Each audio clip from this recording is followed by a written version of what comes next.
Greetings, fellow Empyreans. I am Ashtarothi, the voice of New Eden, and I hit all of the wrong buttons getting started, and I am joined today by Norin, who just dropped his camera. Everything's not really working out, but it's the beginning of the year! Happy New Year! Welcome to YC128. This is the Eve Universe Show! We are, welcome. We are actually at an undisclosed location today. I can turn off this display for a second. Where is it? There it is. We are currently in a wormhole at the Harada Oki Bivouac.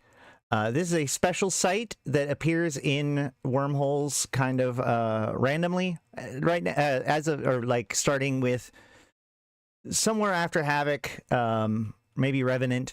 But basically the idea is that you can turn in all of the stuff for deathless ships, like these cenotaphs that you can see here and the Tholoses that you can see over here. You know, you can turn those in to the deathless in the fulcrum or near the fulcrum in Zarzak in order to get the doodad, or in order to get those ships. But if you manage to find this bivouac in wormhole space, you can turn stuff in there at a discount. So this is a Hell. This is the super carrier. 99% sure. But yeah, so the Harada Oki is the Thucker tribe that defected and joined the Deathless Circle. And so this is like the Deathless Circle's little bivouac that shows up in wormhole space. And friend of the show and runner of our wormhole informed me today that he knew where this was, and so he rushed out here and got some footage of it. Just wanted to show it to you guys. If you like these kinds of shots for our opening scenes, make sure to like the stream. All right, but today we have some cool stuff to go into, and I have a guest, as you can see. And the guest that we have is he is both a proud member of the Convocation of Empyreans, but also a avid board game player. So what we want to do today, what we're going to do today, for the most part, I have some other stuff prepared and stuff, but one of the things I really want to talk about today is the EVE Online War for New Eden board game, which came out finally, and I received my copy of it. I've got tons of it. I've got I was going to do like an unboxing, but there's so much. There was so much, and it's highly detailed. And so rather than do like an unboxing thing, I just decided to carefully take pictures of everything I possibly could, and then sit here and talk to you guys about it with my buddy, who is a hardcore board game enthusiast. So first of all, welcome, Norin. Thank you for joining us. Glad to be here. Give me 1 second. I'm going to wet my whistle real quick. Sure. Oh, what? Look at Mountain that. Dew tastes so much better in one of these. Merch. Not even planned. Kind of not even planned. Not fully planned. No. I've got my Convocation of Empyreans mug here. You've got your Malro mug. Both of those are available. There's so many minis to paint, and I love them. Yeah, I actually... that is something I definitely want to do. And so we've got all of our boxes. I've got all of the stuff. I've got really tight pictures for us to go over, and we're going to talk about everything to do with this game, although neither of us have actually played it yet. So that'll be the bonus content for later. One of the things that we have been working on setting up, if you're excited, is, first of all, so I didn't want to do a big presentation about this board game if it was not available, right? Like, that was one of the things I had with a problem with the 20th anniversary box set. Like, by the time I got it, and I did the unboxing or whatever, and it's just like, hey, look at this cool thing I have that you can't have because it's not available anymore. Isn't that cool? And that sucked. So I wanted to make sure that it was in fact available before I showed it off to you, because that made it so that the recommendation to either get it or not get it means something, because you actually can get it and not just, be the poor boy on the outside going, oh man, I really wish I got that. So we did check. Yeah, right now it's available a few different ways. Yes. So first of all, and as a board game enthusiast, I'm going to highlight this as the best way to get any of your board games. Go to your friendly local game shop. I was in mine this weekend spending a gift card that I got over Christmas, and there on the same shelf as the ISS Vanguard game I was picking up, there was the Eve game sitting. So it's in stores right now. Yep, we got somebody in chat saying his local game store has 10 copies too. So Yeah, this is something that yeah. you absolutely can pick up if you want to. And spoiler alert, if you are a big fan of like the models, it's probably going to be worth it just for them.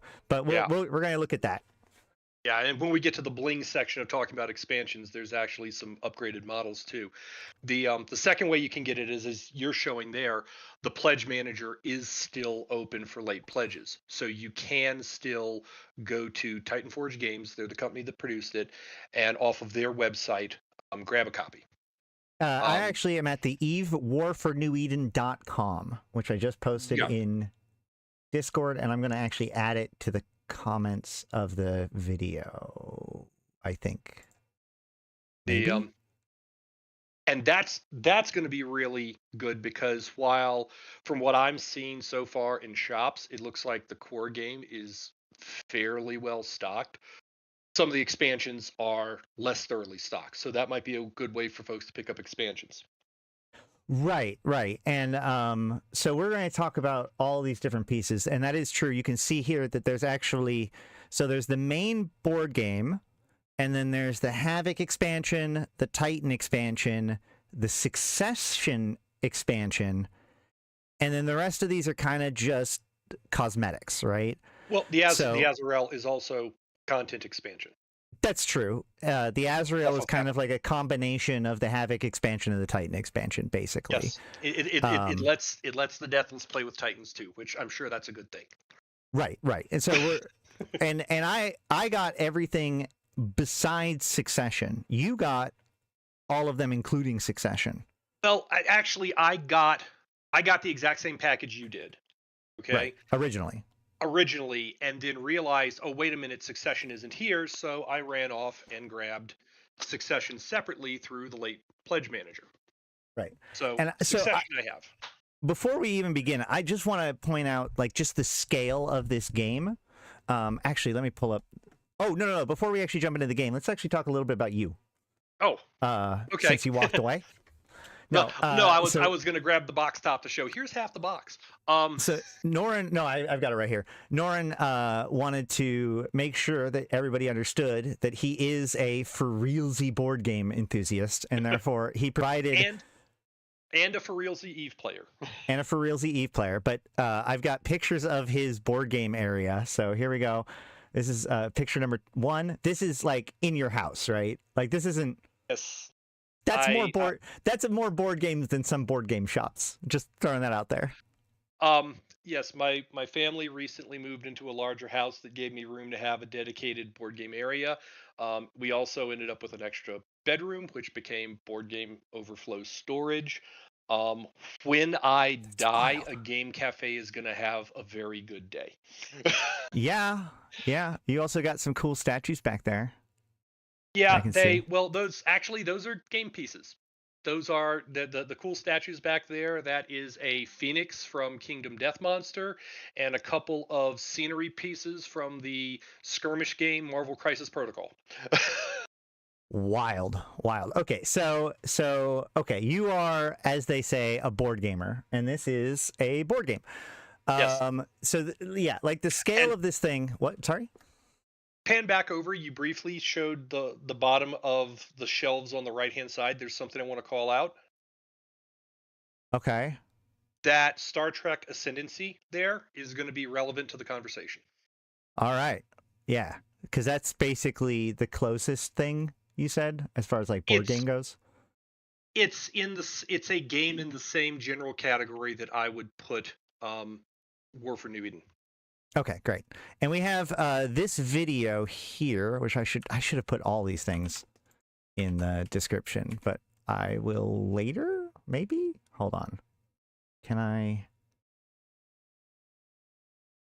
Something's being really weird about me being able to edit my own description at the moment because YouTube's changed their format. So we will be able to look at stuff here. We'll be able to look at stuff that I've taken pictures of, etc. But yeah, to begin, let's go ahead and show off just how much this stuff is, just like broadly. Yeah. Let's see. This is the whole set. A picture like in my living room. You can, whatever. So, and just to make sure that we understand the scale of stuff, this is the main box. It's like a giant. It's a giant cube. It's almost over a foot to a side, I think. Oop, upside down. That's half of it. That's half the depth. This is the lid. This is the lid, and it's about as tall as it is wide and broad. It's almost the perfect cube. So it is by far the highest grade board game I have ever gotten. Right? Like that, and that is one of the things is that this board game, I was saying, is really a product of the board game revolution with Kickstarter that happened over the the 2010s, followed up by the supercharging of these kinds of things with COVID and everything, as everybody, like, board games became taken seriously on a level that has never happened historically. And so the idea that this entire set is what, like $230, I think, for all of the pieces that we see here, I think it was. And boy, let me just say right now, I've been trying to track down, it's been a long time since I got since we put in the order for this stuff, so I legitimately forgot who originally gave me the stuff to be, or the money to be able to get this board game. I've asked the people that I thought it was, and they said no, so now I don't remember. So if you are the person, I really, really, really want to give you credit. Let me know. But no, so this is the whole thing is $230. Just the basic box game is a lot of content. A lot of content, but how much is just the base box game? Do you know? Should be on the pledge manager.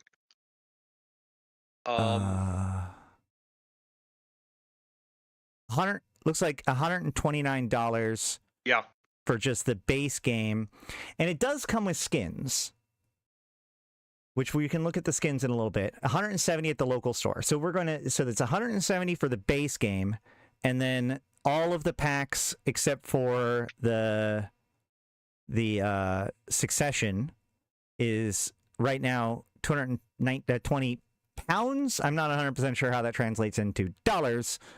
But then you can also buy stuff separately. Oh God, I do have to get the Succession. Succession. When it comes to replay value in this thing, Succession is going to add a lot. Okay. Do we want to touch on exactly what kind of game it really is? Sure. Why don't you do that while I pull up some pictures of the models? You can talk about the actual game. So my description of this game. Okay, this is not off of Board Game Geek, which is another great place to go look for things if you want to see more about the game. My description of the game would be to call it a 4X grand strategy action management point salad, which is a whole bunch of words. Beg pardon? That was a word salad. Yes. So let's break down what that means. Okay, a 4X game is a game where the core mechanics are around explore, expand, exploit, exterminate. The term originally arose in the world of computer games with things like Civilization or Age of Wonder 4, which I know we have several fans of.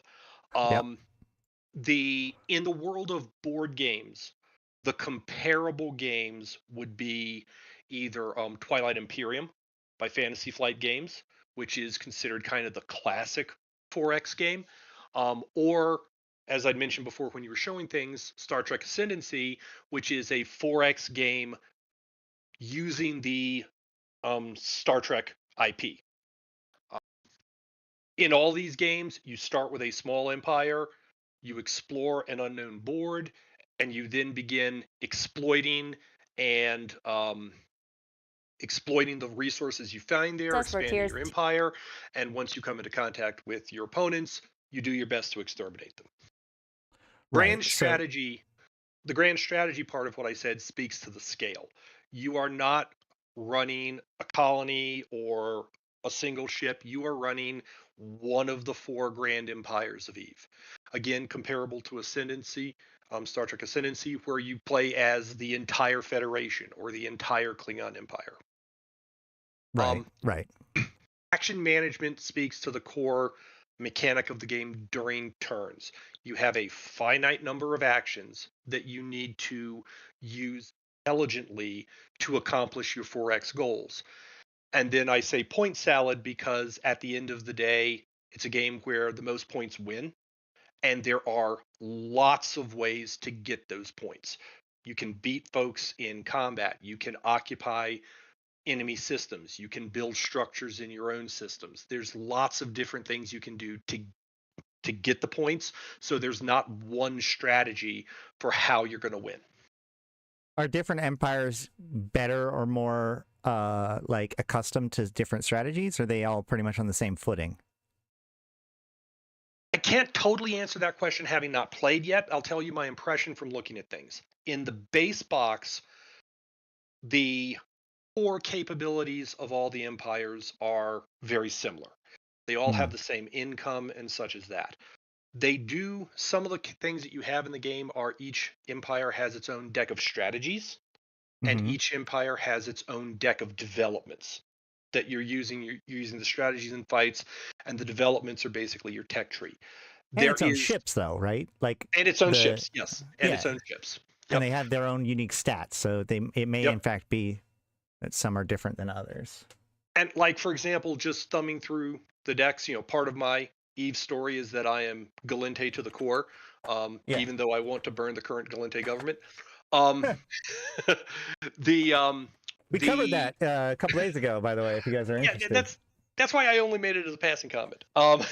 The one of the um, one of the strategy cards in the Galente deck is pacifist, where you win a fight by disengaging from it. That's a very Galente thing. Yeah, that's true. Okay, here we go. So there's these different development decks. I actually didn't open these up yet. So there's one for each race. Mm-hmm. Let me open it up. That's one of the things that makes these. Let me see if I can fish mine out of the box. Where did that particular tray go?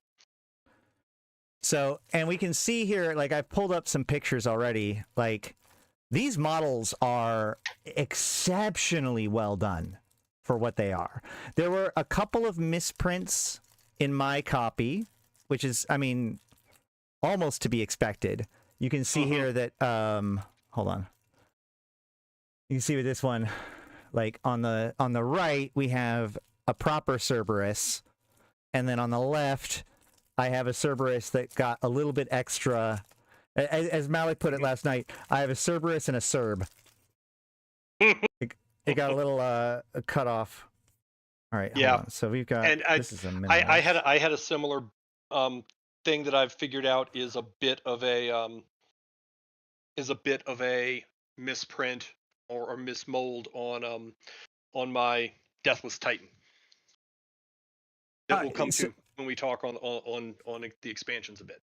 TL mentioned something that is really good though, which is that like one of the things about this box set is that even though it's big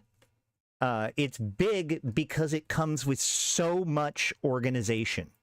Like, yes, not only are all of the models like, why would I choose Galente, which is green, to show that off? Hold on, let me. I've got the Minmatar and Amaran trait raised up. This is not only does everything have its exact spot that's like actually good for it, but there's a really nice lid that goes on everything, and everything packages up very, very well. And it comes with some extra. This is I have gotten several overproduced Kickstarters in the course of my career, of my gaming career. I did an all-in Kickstarter for Zombicide the Wild West version of Zombicide and such as that. This is probably the best packed I've seen, and they even give you one just empty tray to Yep. put more things in. Now, part of that was getting around a packing problem they had, in that they had to put all the punch boards somewhere. But at the end of the day, I mean, I have my markers. One of the things I got was the updated Empire markers for marking which tiles on the board are yours. I have a Yeah. place to put them in the core box, and I can take that box and not have it take up shelf space. I could have done the same thing with the box for the updated resource tokens, but I'm a miner at heart. I'm going to frame that picture. Yeah, that's a good there's some good artwork in this too. But so you can see here, like, this is all of the trays that come in the box set. So not only does all of the ships have their own specific place, all the tiles have their own specific place, all the cards have their own specific place, but then there's also the extra tray to store all your extra doodads and stuff. So, like, construction wise, it's really, really good. And even though I did point out that one misprint, you can actually see in this photo that I'm showing right here, the level of detail, considering how big these guys are. Like, so you can see here, here's the Celestis. Here's the actual Celestis in, like, real life. You can my nose for scale, like, this thing is also green. I don't know why I chose I keep choosing Galente to show things off. Probably because you're talking to the dedicated Galente guy. Probably. Let me pick a different one. And I've got to correct myself. I just looked through the strategies. I think that pacifism that I was talking about may be a objective card, not a strategy card, because I'm not seeing it now among my strategy cards. So I will correct myself there. So actually, with those caracals that I showed off, or not caracals, Cerberuses, which, whatever, we can see, like, this thing. Here's my finger compared to the actual size of this thing. And we can see that, like, the actual detail on it. There's a Aldari ship on my nose. Yeah. Because I happen to have the Caldari tray open beside me. Now, but that does bring up an interesting point, which is one of the things that we figured out pretty late on yesterday, is that all of the ships in this setup are actually the Tech 2 variety. Yeah. I picked up on that because I actually, before I looked hard at the model, I looked at the cards, and I was like, oh, wait a minute. It's got a Helios. Right. Because, again, in EVE, I'm an avid explorer. And I've previously quit EVE a couple of times because I got bored. One thing I'm doing this trip through EVE is my version of don't fly what you can't lose is don't fly what you can't build. So I, despite having been back for a couple of years, only just got into a Helios recently. Yeah, which is a pretty crazy way of playing the game, but you've also been in the game a few times, so, like, yeah, I mean, you're in challenge mode. I played the game when every empire had its own mining frigate. I was actually there year one. I would say that I mined uphill through the snow both ways, but right now we're all mining in the snow. I left the game soon after it first came out because I'm one of the folks that fell off the learning curve cliff. I came back right around when wormholes were introduced and was very active with EVE University. And then just a couple of years ago, I stumbled across this really weird video on YouTube called Welcome Back to EVE. I can't remember who made it. Returning to EVE, watch this first. Yeah, Returning to EVE, watch this first. That was it. I don't know who made that thing. Some guy I know. But all kidding aside, that brought me back into EVE and actually brought me to the convocation as well, since I felt like, hey, you brought me back. You get the benefits of my labor. Nice, yes. And the convocation is recruiting, by the way, and Norin is actually runs one of the programs that makes it worthwhile to join, potentially. Norin does we lost your video. Thank you. Norin does a free ship program. So within the convocation, if you remember, you can get free basic Abyss ships, basic mining ships, Sino Ventures, exploration ships, etc. They're available fit for free. They're produced all by Norin with some help from some other people now, I think. But it's just one of those things that, like, we say that Convocation Empyreans is here to maximize player engagement with EVE Online, and that's one of the ways that we do it. And I really appreciate him doing that. He did it all. He's done it all on his own. But it is one of the benefits of being part of the Convocation. Yeah, it started out as an extension of one of the things that I did when I was with EVE University. I was very active with the mining campus, and always having a mining ship of some sort available to anyone, no matter where they were in their career, was something hallmarks. So it started out as me wanting to do that kind of a thing again. And then when other folks in the convocation said, hey, I want to lend a hand, that's when I reached out to you and said, well, other people are contributing. Let's make this official so I don't feel like I'm just taking people's stuff. Yeah. Well, jumping back to the game a little bit, yes. The thing that tipped me off that they were Tech 2 were these ships here. This was it. This was the breaking point for me, because these here are clearly flycatchers. These are not cormorants. And you can tell that because the little little nodules going up and down. And the reason why this is what kicked me off that this was an important fact, because like they had to model these things. There, like I said, there was that defect on the caracal. So these extra little spikes up and down, these extra little doodads, like you wouldn't model those unless you had to, like they had the option to just make it a cormorant and not have those little nodes, but they chose to have those little spikes, which makes production a lot more difficult, I would assume. Yep. But does make it a flycatcher instead of a cormorant. So that, like, and then of course, we looked at, like, say, as I just showed off, this is very clearly a golem and not a raven. You can tell by the head and stuff like that. So we were playing a fun little game of, like, telling the difference between the different ships, because some ships are easier to identify, the Tech 1 versus the Tech 2. But you can see here, this is not a stabber. This is a vagabond. And you can tell because the vagabond has little frills and the stabber does not. Thank you to Rick's Javix. The cards are what told me when I saw Helios instead of the Tech 1.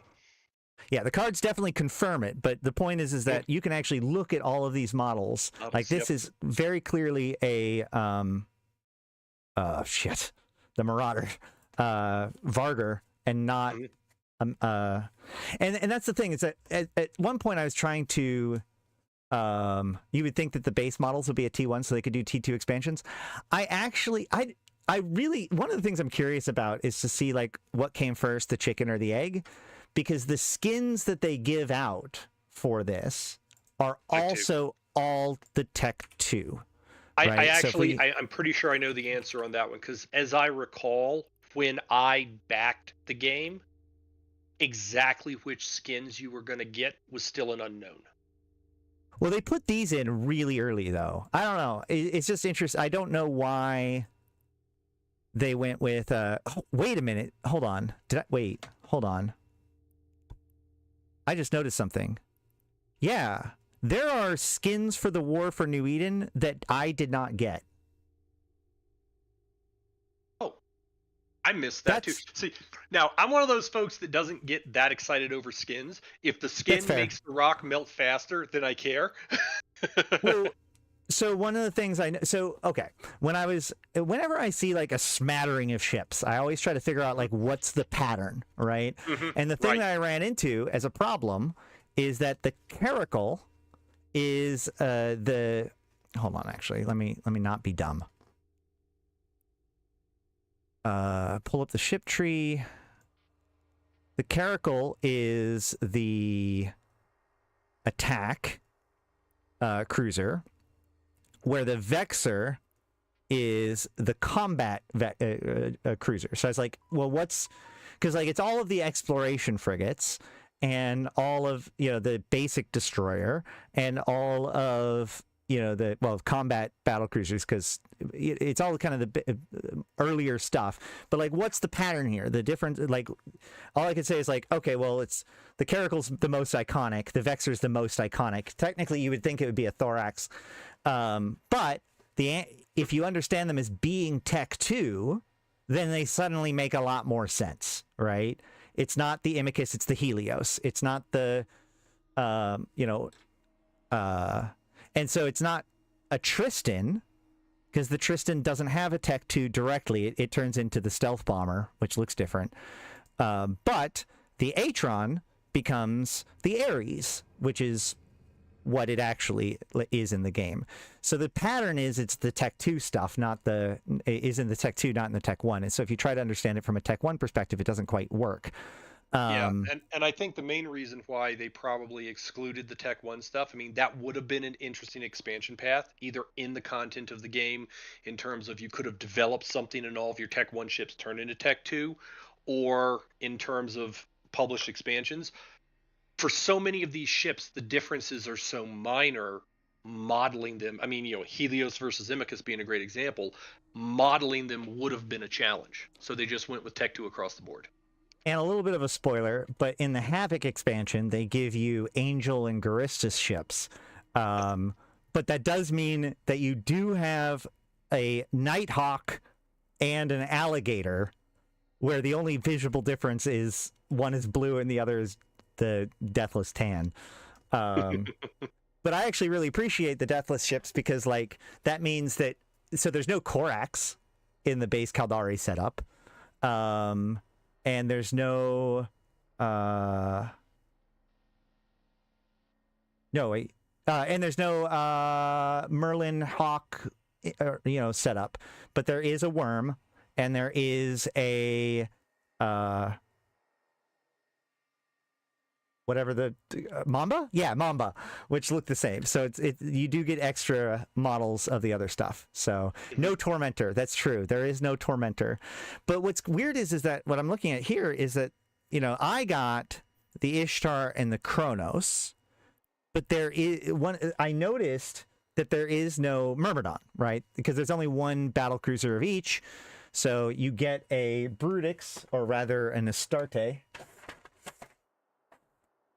I keep on wanting to bring up green stuff. But,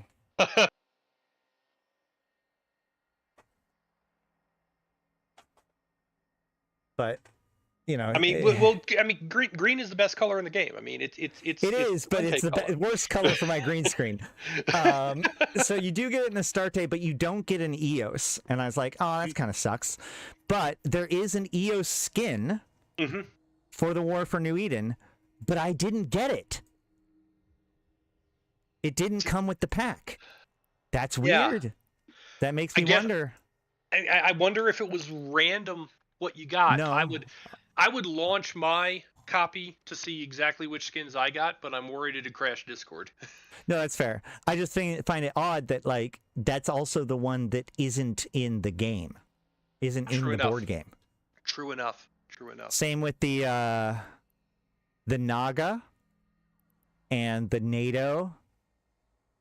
And which is funny because they went with the attack battle cruisers for the other ones. That's even weirder. I also, now I am not a very skilled PvPer in EVE at all. One of the things that made me smile when I was going through the mission cards was the fact that it's sacrilege. Card. Sorry. Beg pardon? I was like, what is the fourth one that isn't there? And I realized it's actually the sacrilege. The Sorry, when I was glancing at the mission cards, I felt very good to see that the one of the missions is Care Bear, which is just mine asteroids. I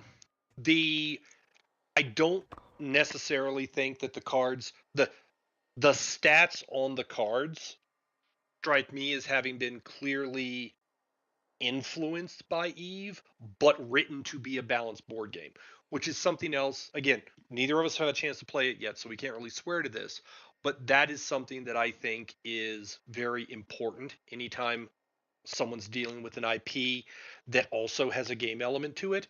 They didn't simply try to replicate the computer game on the board. They wrote a good board game using the computer game's IP.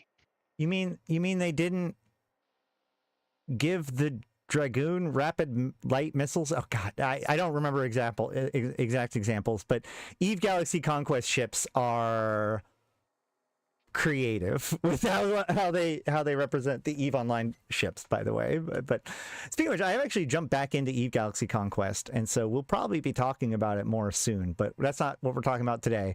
But yeah, no, the EVE Galaxy Conquest translations of the ships are just creative license. I got to respond to a comment real quick. Someone Sure. took my green is the best color in the game, saying that showed I played Magic the Gathering. Piece of trivia for you: I was one of the first judges to pass the exam to be an official judge for the Magic the Gathering Pro Tour on the East Coast.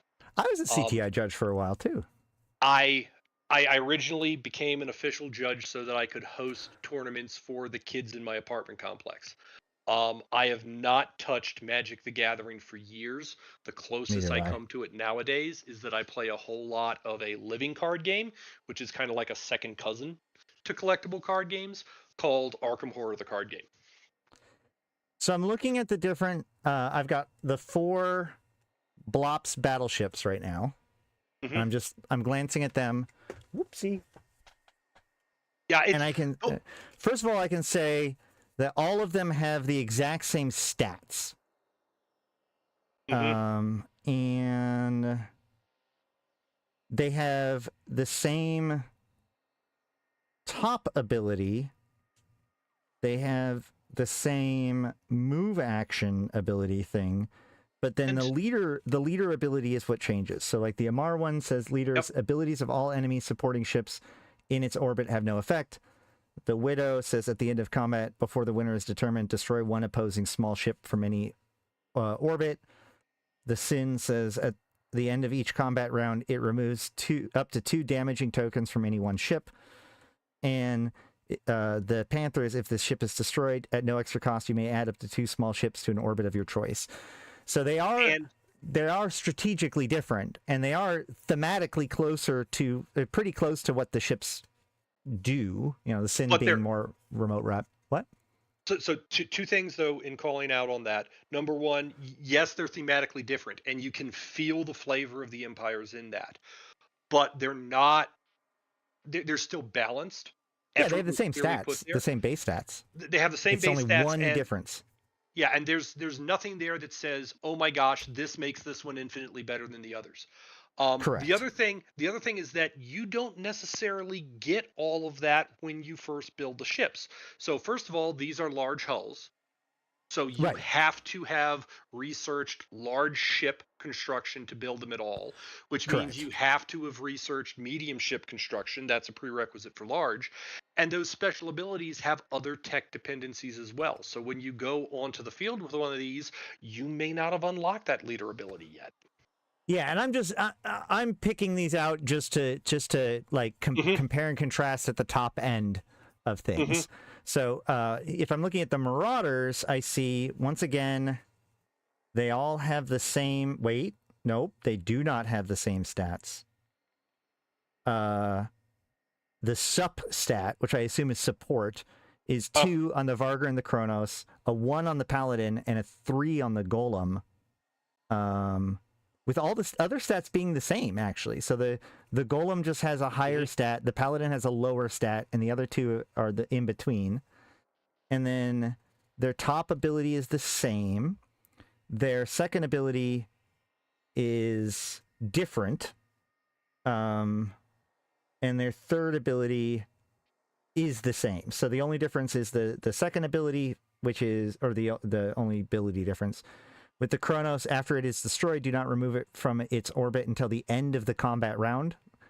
The Vargur says after it destroys a ship, assign a remaining damage of all other ships had to 0 defense, or DIF. I assume that's defense. Well, no, that'd be DEF, right? DIF? What's DIF? Rulebook, hang on. Difference? Let me glance at the ship cards in the rulebook. And then the Paladin says adds its sup to all other orbits. That's interesting because that's also the one that has the lowest sup stat. That's the one with a 1 sup stat. But that strikes me as a piece of that balance because while it it's lower, you're getting it 3 times. Right. And then the Golem has enemy ships in orbit has -1 diff.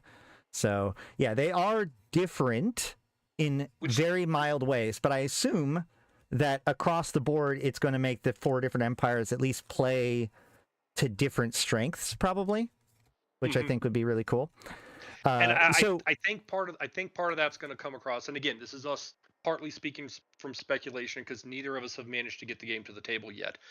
I think you're going to find that each empire excels in a specific orbit. right. Oh, in orbit.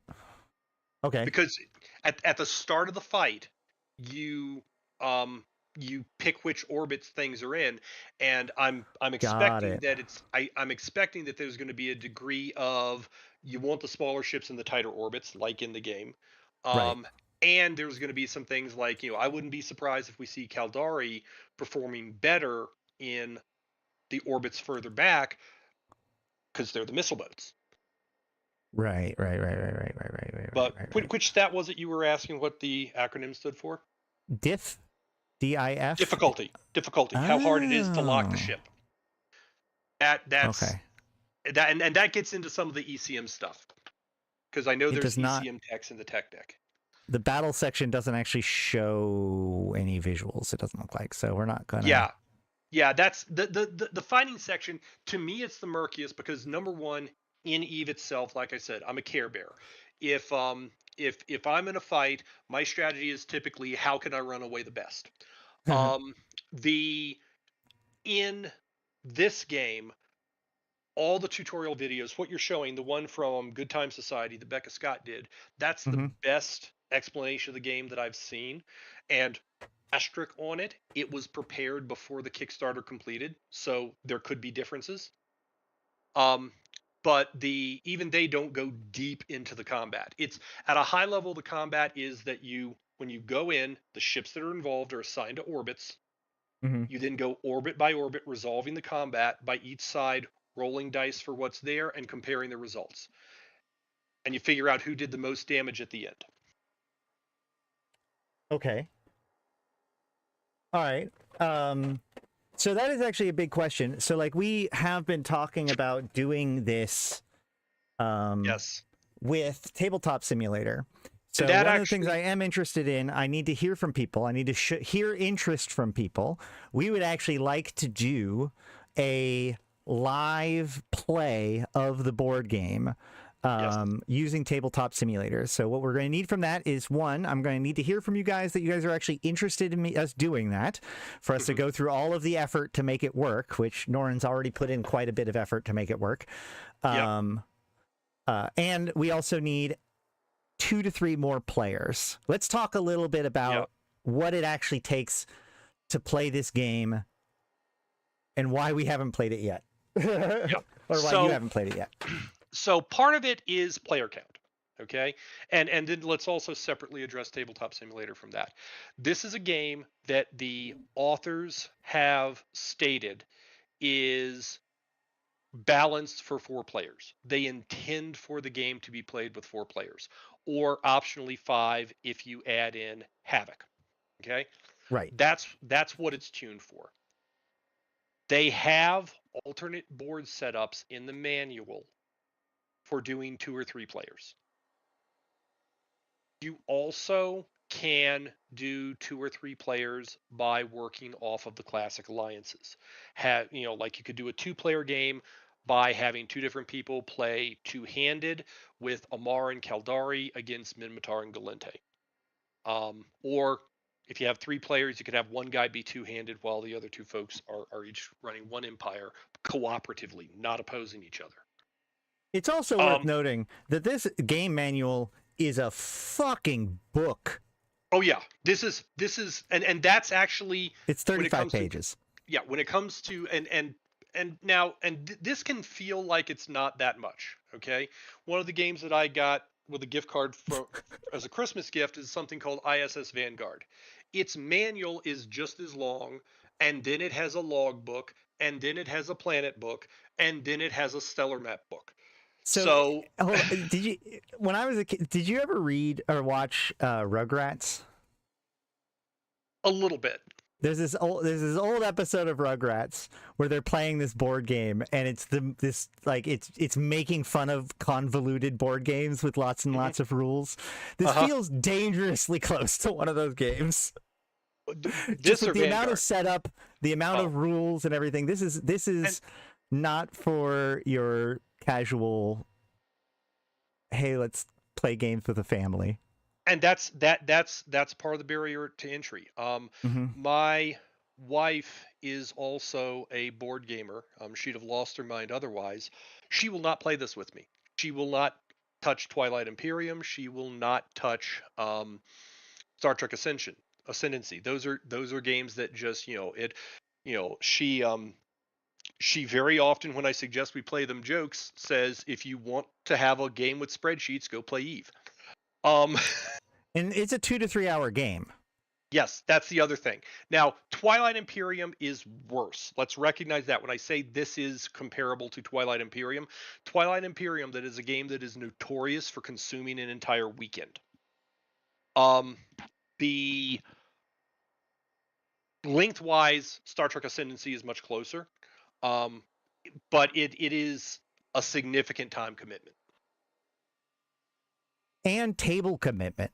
That's the other thing, table footprint. I think you made the comment when we were discussing things early that, you might set this up on a card table, and I said, how big a card table have you got? I, just for purposes of really looking at this, if you go back to that shot of my game room with Havoc, it filled the table. Oh boy. The area of the main map is fairly significant, and then you need to have an area for each empire to then spread out its action board and its decks and have a place to put its cards and such. It's a beefy little boy. Now, one thing that I'll also say in compliment to them is that a lot of the information you need to reference as you're playing has been incorporated into the board. Here's a good picture that shows how poorly it fits on a normal a tabletop. Yeah. And then, of course, if you're also adding in the Titans then add their own boards. And, if you're doing the Deathless with the Titans, you need to have the Azrael. So now the Deathless player has another board to juggle.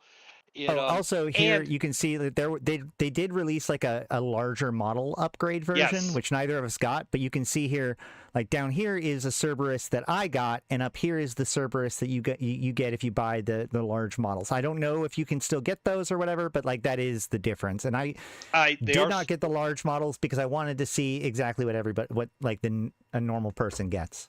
I deliberately didn't get the large models or the structure models because one of the expansion packs is you can add structures to your systems in the game, and one of the expansion packs replaces those cardboard chits with models.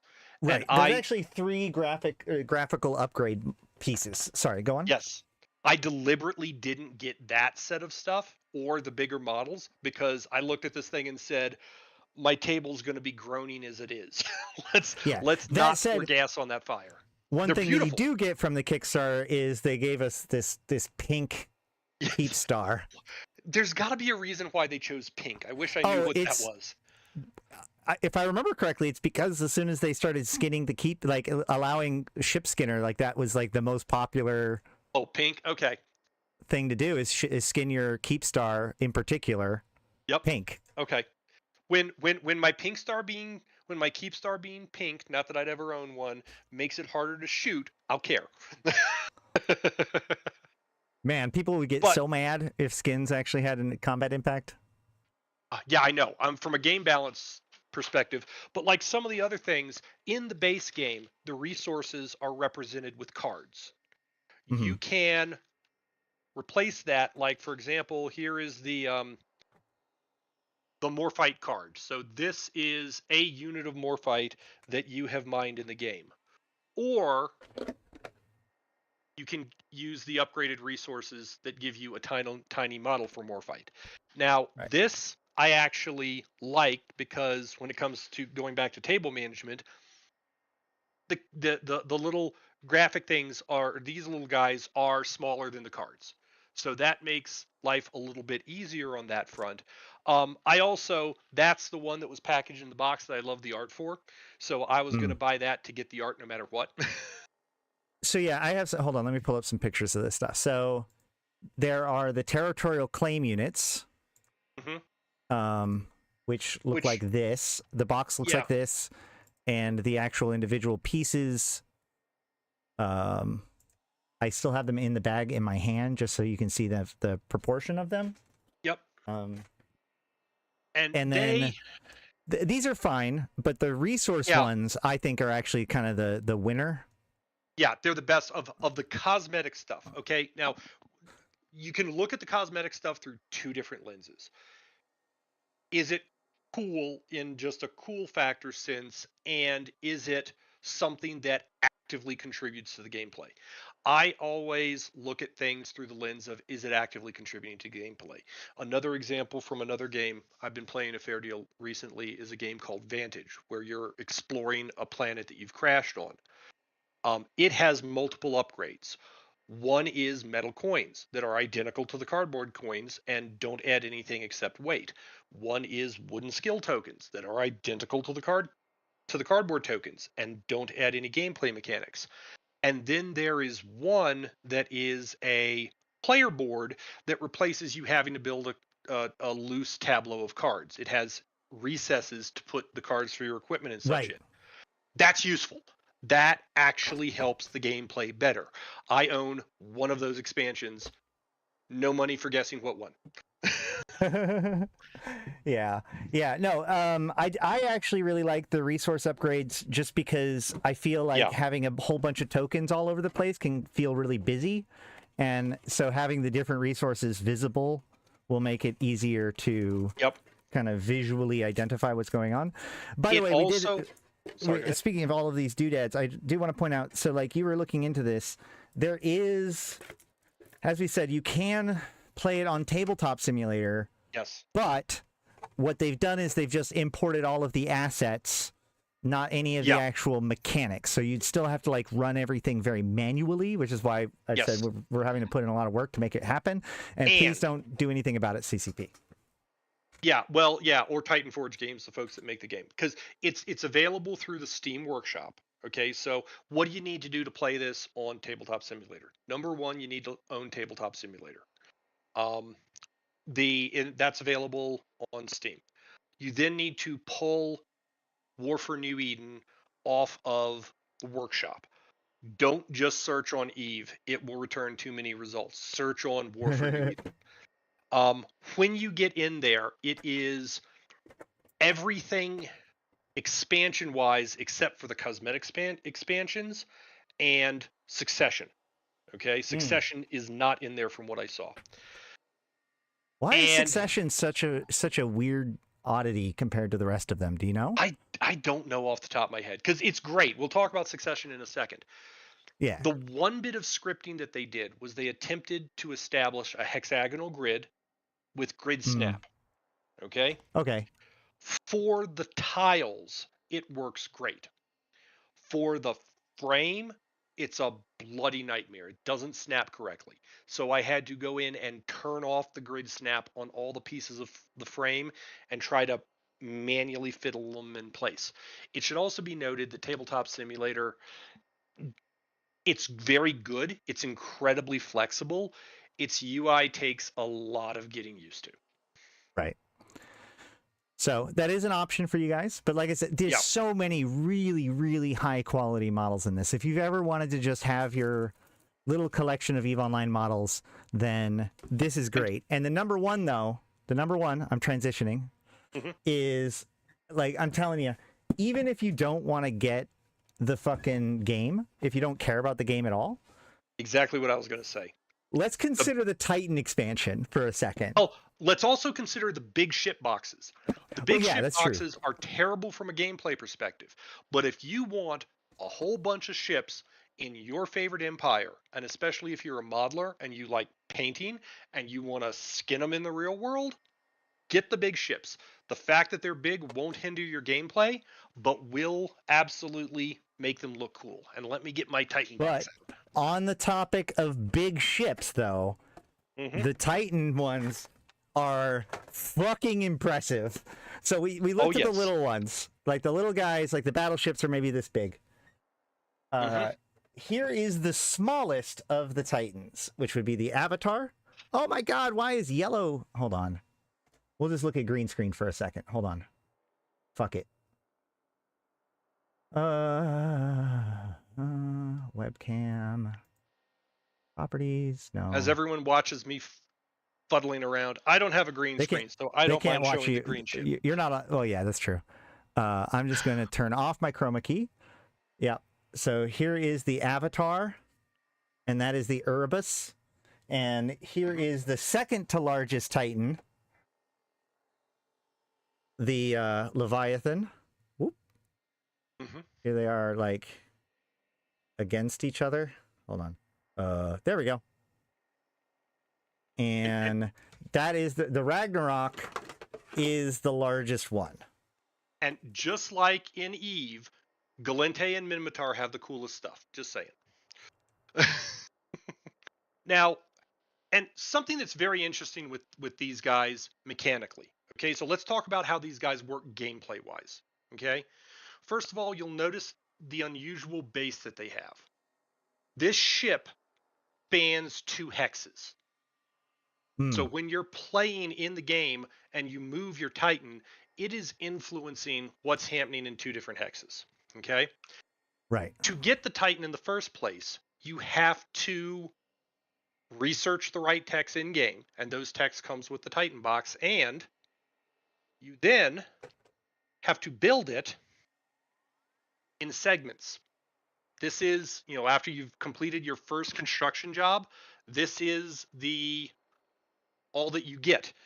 And then you add in I think it's the tail next, and then the upper section, and then the front. And this is all snapped together with magnets.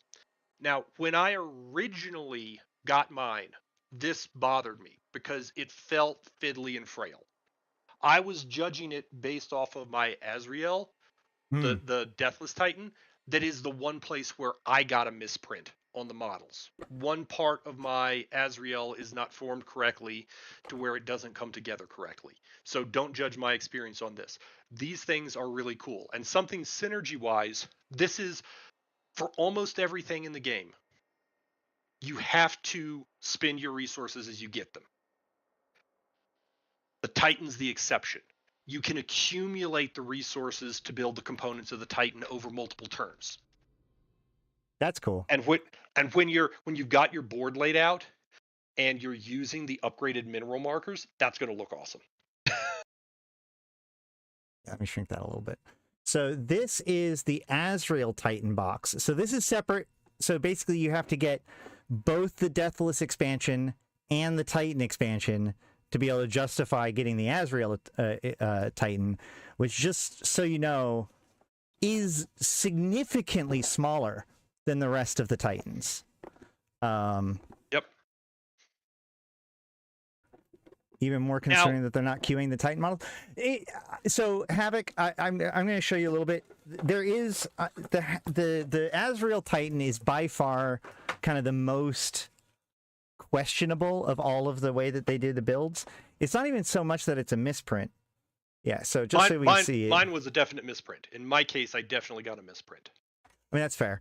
But even with my case, like the way that it slides together, I don't know if I'm going to be able to show you this, but like it comes together in these 2 pieces and then comes apart like this. So it has to like come together in a very awkward way that kind of has to fight against its own setup. And then so if you have any misprint in, see, like I actually have difficulty putting on my left side too, so I don't know if I necessarily even call it a misprint. It's just it's really, well, I can't quite, like if I try to just put it, you can see here. For me, it's Sorry, the go on. right side, and I don't know how well the camera is going to show it, but I'm already starting to show stress on this thin part of the model. Yeah, you So can that's see why here I that think it's like a misprint. it's actually kind of hard to slide them together. I'm saying like not only is it like you might have a misprint, but it's also just kind of a tricky fit even under optimal conditions because it needs to like slide in there, but then also it has that hook there, so like it doesn't actually go together quite right without a lot of fiddling. So there, I got it to finally stick. So that is something to keep in mind when it comes to this build. But honestly, this is almost the exception that proves the rule. That one's one thing about the Titans in general, you get these gorgeous art prints of each. And from a game mechanic thing, I mentioned before that the core mechanic, the main thing that you're managing as you play is your action economy. Mm-hmm. When you build a Titan, you get an extra action that is assigned just to your Titan. And the Titan has special things only it can do, such as operate the Doomsday weapon. Let's see.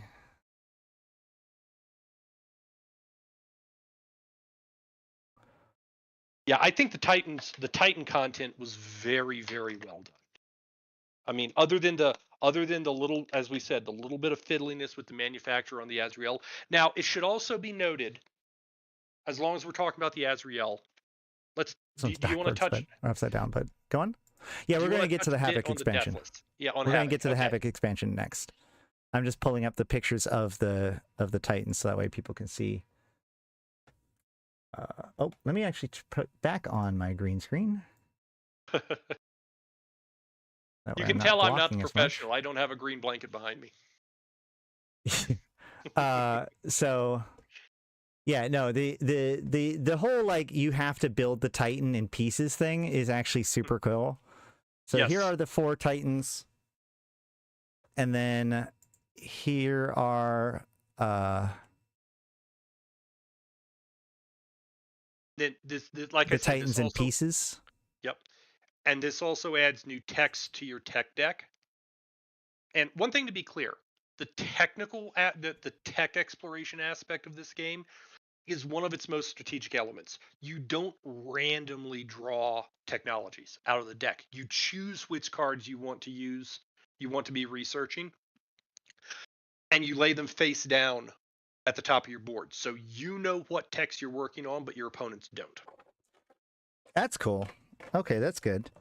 All right, so and of course the Azrael also comes with a base, but its base is removable because of just because of how it's stored. How it's packed. Yeah, how the box is packed. Yeah. Actually, let me pull up a couple of good pictures of the Azrael that I took separately. No, it's real funny that those of you who are longtime viewers of this channel may be aware that its proprietors may be a little bit fond of the Deathless. When my copy of the base game arrived, I got my Azrael out, and after fiddling with it a lot because it kept trying to fall apart, got a shot of it and put it in the Convocations chat saying, "Hey Ash, your taxi is here." Yeah, having all these models is very, very fun for sure. And yeah, I can't wait to play this thing. Hold on, let's pull up. Let me put away these Titans real quick. I will say, as part of the pictures, I had to pull out everything, take pictures of it all, and then put it all back because boy, is there a lot of parts. So I hope you guys appreciate the photos and everything. All of the photos that I took are in the Discord in the Eve Universe Show channel. If you guys want to check out like all the pictures that I took, I tried to get at least one good picture of every single model. While you're getting stuff lined up for talking about Havoc, do you want me to talk about Succession, since that's the one thing you don't have? Yeah, why don't you talk about Succession a little bit? So, Succession, this is the expansion that for some reason we can't figure out why doesn't come in a base bid. But what it does is it gives alternate empire boards for multiple alternate empire boards for each of the empires. Out of the box, the stats of income, build, and research are identical for all empires. With these, they become variable. In addition to that, it comes with a small deck of new strategies and new text to develop. Yeah, the idea of the succession or whatever expansion is that it's about different commanders, right? The different empires' Yes. commanders. Yep. Which you were And hoping would have lore implications, but it doesn't look like these characters are A, named, or B, from anywhere. Yeah, it also comes with a plastic frame, because one of the nice things in the core game is that the base empire boards are nice multi-layered cardboard, so that the cubes that represent your actions and your ISK and those kinds of things don't slide all over the place. They give you these plastic boards to where you still have that feature when you're using the variable things. This, I think, is going to be very significant for adding replayability, because with this you can sit there and say, okay, let's randomly deal everybody a separate commander, and like they each have different commander abilities. I'm looking at some of the Glinte ones. This one, the fourth and fifth actions, you always have 3 actions. You can spend ISK to get up to 2 more. This guy buys his extra actions for 2 ISK less. This commander, when he does a claim, he can claim 2 systems instead of 1. So it adds asymmetry to the game, and that's going to be huge for increasing replay. Yeah. Well, that's cool. Anybody wants to pick that up for me, let me know. You too can be forgotten about who helped me. God damn it. All right, so let's jump into the Havoc expansion, because the Havoc expansion is interesting. So, like, you have the base game is for 4 players, right? You have the 4 empires. We kind of know how that works with Amar versus Mimitar, Galente versus Caldari, etc., etc. But then there is the Havoc expansion, which introduces the Deathless as kind of a rogue agent, fifth person, right? With a very different player board than the others, that is tracking, for some reason, something called salvage and something called corruption. I wonder what they could be. Yeah. So he clearly uses different mechanics. He has a completely different win condition than anyone else. Reminds me a little bit about the board game that I like, which is Battlestar Galactica. Yes. Because you have you can be a human or a Cylon, and then the Cylons have, and then you can also be like support. You can have like specialty roles that have totally separate. Yep. Like in the basic game, Cylons want the humans to lose, humans want to survive, but then you can get these weird like infiltrator positions where you want one side to win, but then you also want some other thing to happen, and so you're like trying to manipulate things on a whole different level. That game originally came from Fantasy Flight, and it was recently reissued. They lost access to the Battlestar Galactica. Good. They lost access to the Battlestar Galactica IP, and so they reissued it as part of their Arkham Files games.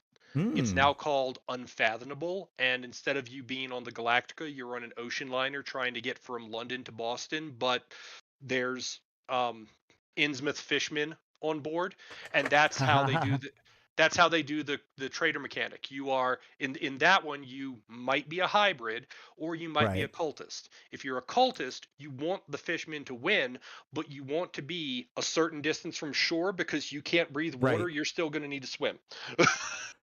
It's starting to look a lot like fishmen. All right. Now, so a couple of things that are different with the Deathless. Everyone has 3 hexes that are their starting places. Okay? For the Deathless, for most folks, there are 3 hexes along the board edge that are part of the frame. For the Deathless, there are 3 tiles. One representing the Angel's base, one representing the Garista's base, and one representing the Fulcrum. And these are placed in the grid. They replace 3 of the normal tiles you would explore. The Fulcrum is right dead center, and the other 2 are at opposite far ends of the board. I like the fact that there's a Mecha Ball and a Kizriel. When you're playing the Deathless, you're trying to encourage criminal activities to take place to up the corruption level in the overall game. And that's one of the things that you will track on your player board, what the current corruption level is. If you manage to get the corruption all the way to the top of this, the game immediately ends and the Deathless wins. Hot damn. So here's another point about the quality of these pieces. I wanted to get a really close-up shot of this. Like the Dramiel, the points on the Dramiel are like very high quality. Mm-hmm. The fact that they actually have little tiny spikes is very cool. Pew. And this is actually one place on mine where I can see a slight flaw in that on the left-hand wing toward the back, most of mine have what looks like a mold connection point. Well, I mean... So, if you're a hobbyist, you may want to clean these guys up a little bit. Yeah, I'm just saying there are always going to be these kinds of printer errors potentially, but like I'm just saying, like overall the quality is very high. They're phenomenal. That's not a slam on them at all. But I do historical miniatures as well. By the way, guys, in case you haven't figured out, if it's not gambling, I probably play it. I do historical miniatures as well, and the amount of time you have to spend cleaning up pewter and such as that is terrible. Dutch Gunner, we're just covering the board game, so we're going over all the different details, and now we're looking at the Havoc expansion. Oh, Dutch, you get to see how ugly Norin is for real. There you go. I didn't say that. Yeah, so and there is the different like Angel and Garissa's ships, Mecha Ball, Worm, etc. So that's cool. Yep. And then it adds the more of the general components because now there's someone else trying to build structures, so it comes with a few more structure tokens and things like that. And then of course he has his own decks, including a special deck that is unique to him, that is his Conspiracies deck. It kind of replaces the Mission deck. Right. Hold on, let me open that up real quick. And it should also be noted that if you have the Azrael Titan, that becomes part of the Deathless's win condition as well. Okay. Yes, very well. Lio, very well said, and that's just a general modeler thing. Anytime you're dealing with a model that you're going to want to paint, you want to give it a light wash in lightly soapy water, especially if it's a resin. These aren't resin, but it's especially true of that, to wash away the chemicals that released it from the mold.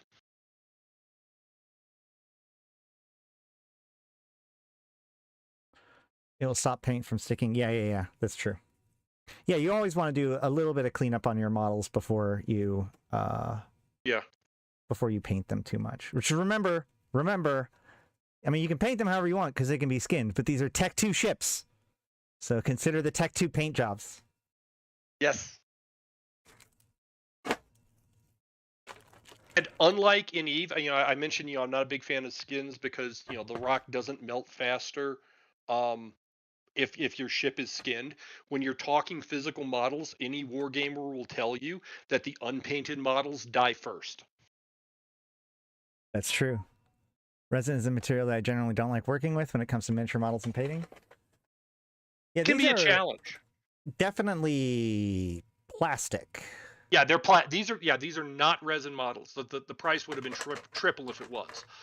They're a softer style of plastic. They're not the same grade of plastic that you would find in, say, a Warhammer kit or something like that. At the end of the day, though, it's very well done. Resin. Right now, I'm working a fair deal with a game called Conflict 47, which is a Weird War II game based off of the bolt action rules, which is a very good historical game. There's a lot of resin in those kits, so I'm getting to do a whole bunch of resin stuff. One fun thing that I'm modeling right now, I got a armored car for my officer. I play British in that game. It came with Princess Elizabeth as the driver, which has some historical connotations. All right. Let's see. Is I'm there looking at- anything else we want to show off? Is there any questions, comments, concerns that anybody has? Is there anything we haven't shown off yet? Oh, I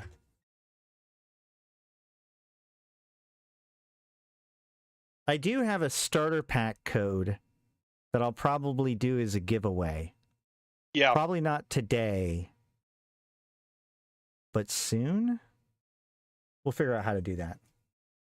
Yeah, on the back of the skin card, there was a starter pack that you got as well.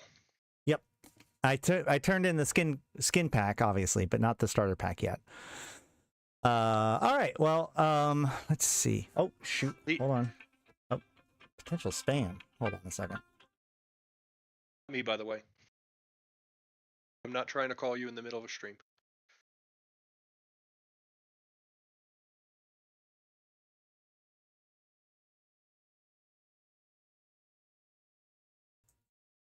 All right, that was a spam call. It was a spam call, so I'm back. So I think I'm looking at the checklist I'd written of things to talk about. The only thing that I have on my checklist that we haven't touched on is the game's future, where it could go from here. Right. So the thing that I keep coming back to is the quality of this production. It is a very high, like, as I said before, this is the kind of board game, like, I used to have a lot of board games when I was a kid.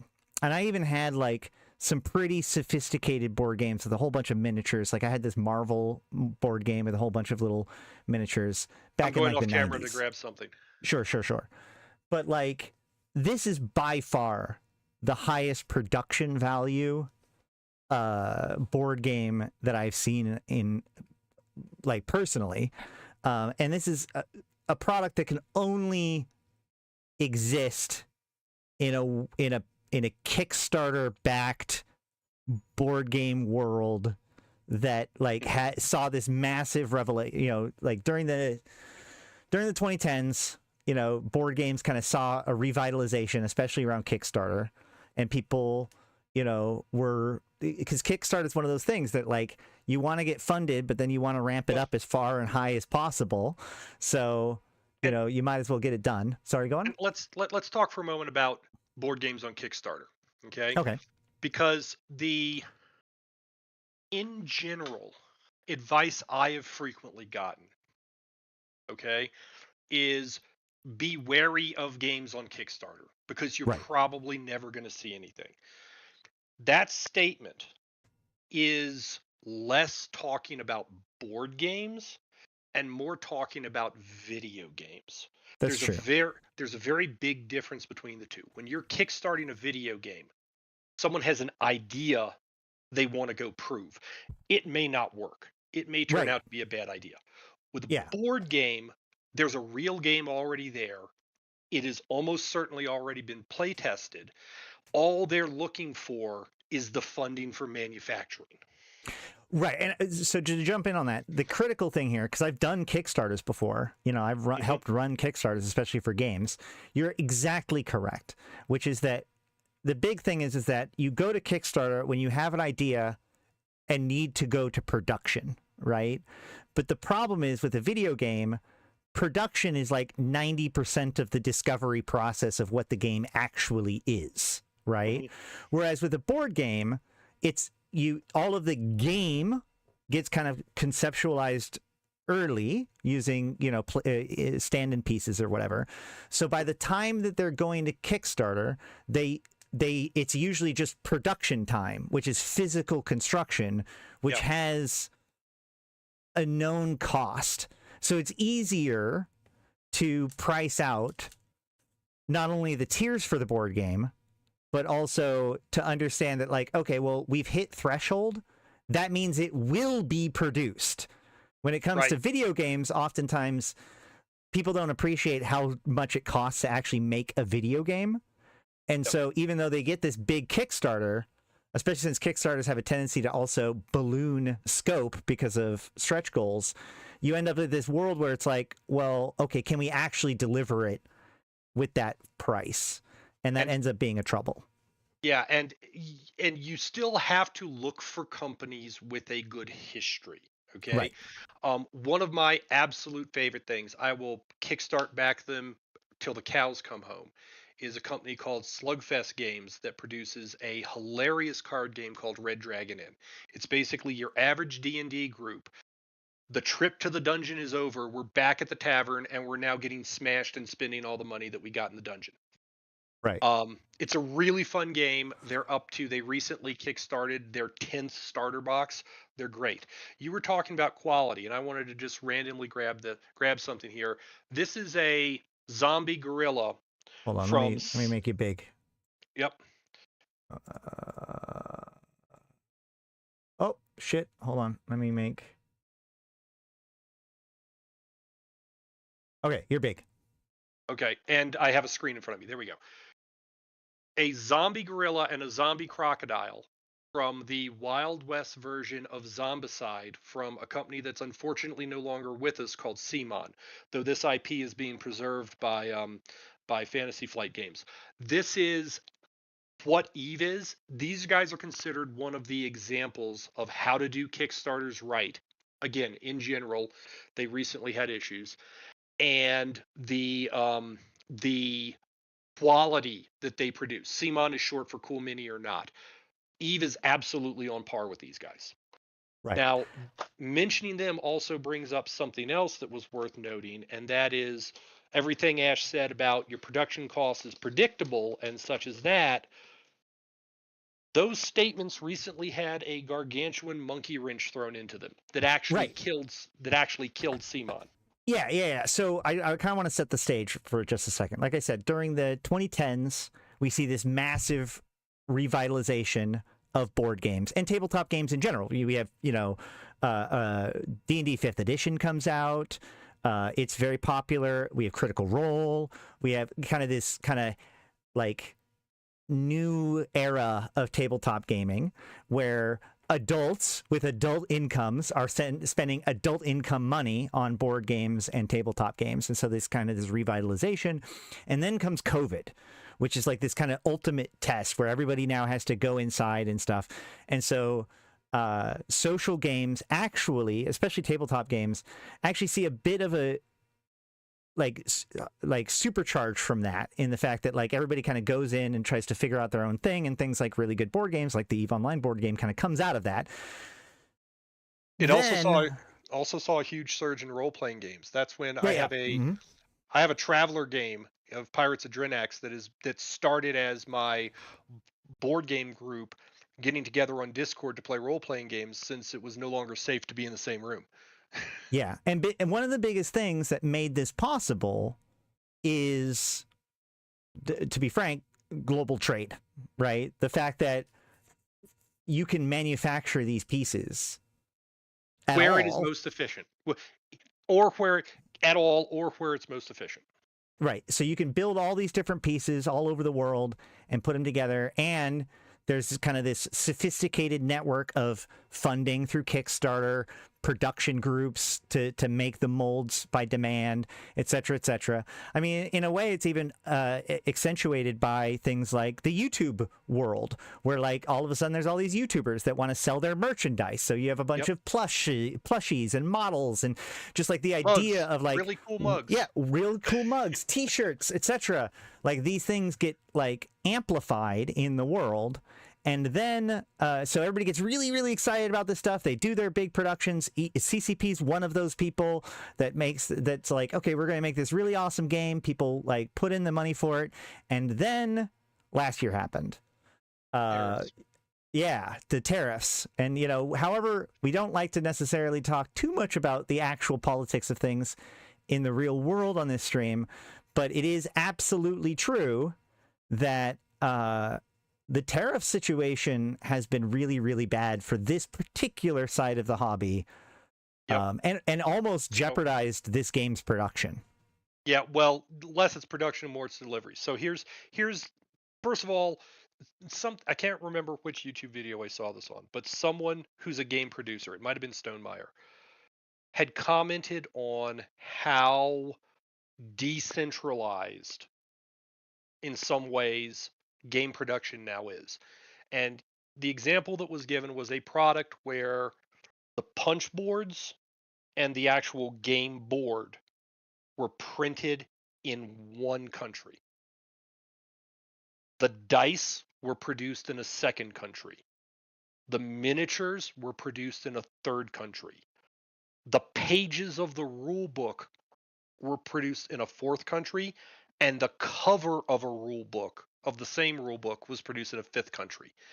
Every time those pieces crossed a border to get together in the box, a tariff had to be paid, and then it had to be shipped to the consumer. Right. And you know, the big problem is, and as I said before, that like one of the nice things about a board game versus a video game is that your costs are much more calculatable in the beginning.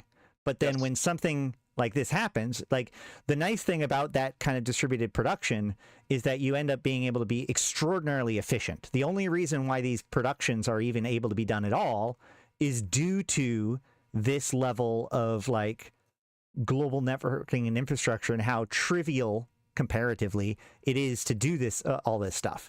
But it also makes it particularly vulnerable to disruption in global trade. And so this delayed, I believe it delayed and almost like there was a lot of concern about the shipping of this game. Well, and as you pointed out, it destroyed the other company you were mentioning. Yeah, well, CMON had kind of overextended. They put themselves in a vulnerable place by overcommitting to some expensive IPs. So they probably would have survived that without the tariffs messing with their Kickstarters, but the two together killed them. They did the Telltale game thing. Yeah, to an extent, yes. Yeah. Basically, I was actively involved in multiple Kickstarters at the point that the tariffs hit, and it was very interesting at the time to see how the different companies handled them. Now, headline up front talking about Eve, Titan Forge Games basically reached out almost as soon as it happened, basically saying, we can no longer afford to bring this game into the United States. If the tariffs stay as they are at this point in time, we will either have to charge you an immense amount of money to cover the tariff, which we don't think is fair, or we will lose money on the game. So we are holding it at the docks until the situation changes. And there was a delay in it leaving the manufacturer to come to other countries when there was a temporary waiver in tariffs. And they very quickly, there were emails sent out very quickly going, the rule has changed. We have a 2-week window. The boat is sailing now. Some of the other games that I was involved in at the time, I also kickstarted an excellent game, by the way, called Tend by IV Studios, which was a very highly produced game as well. It didn't have miniatures, but it had lots of custom dice, and custom dice is something that cannot be made on the North American continent. The facilities don't exist. They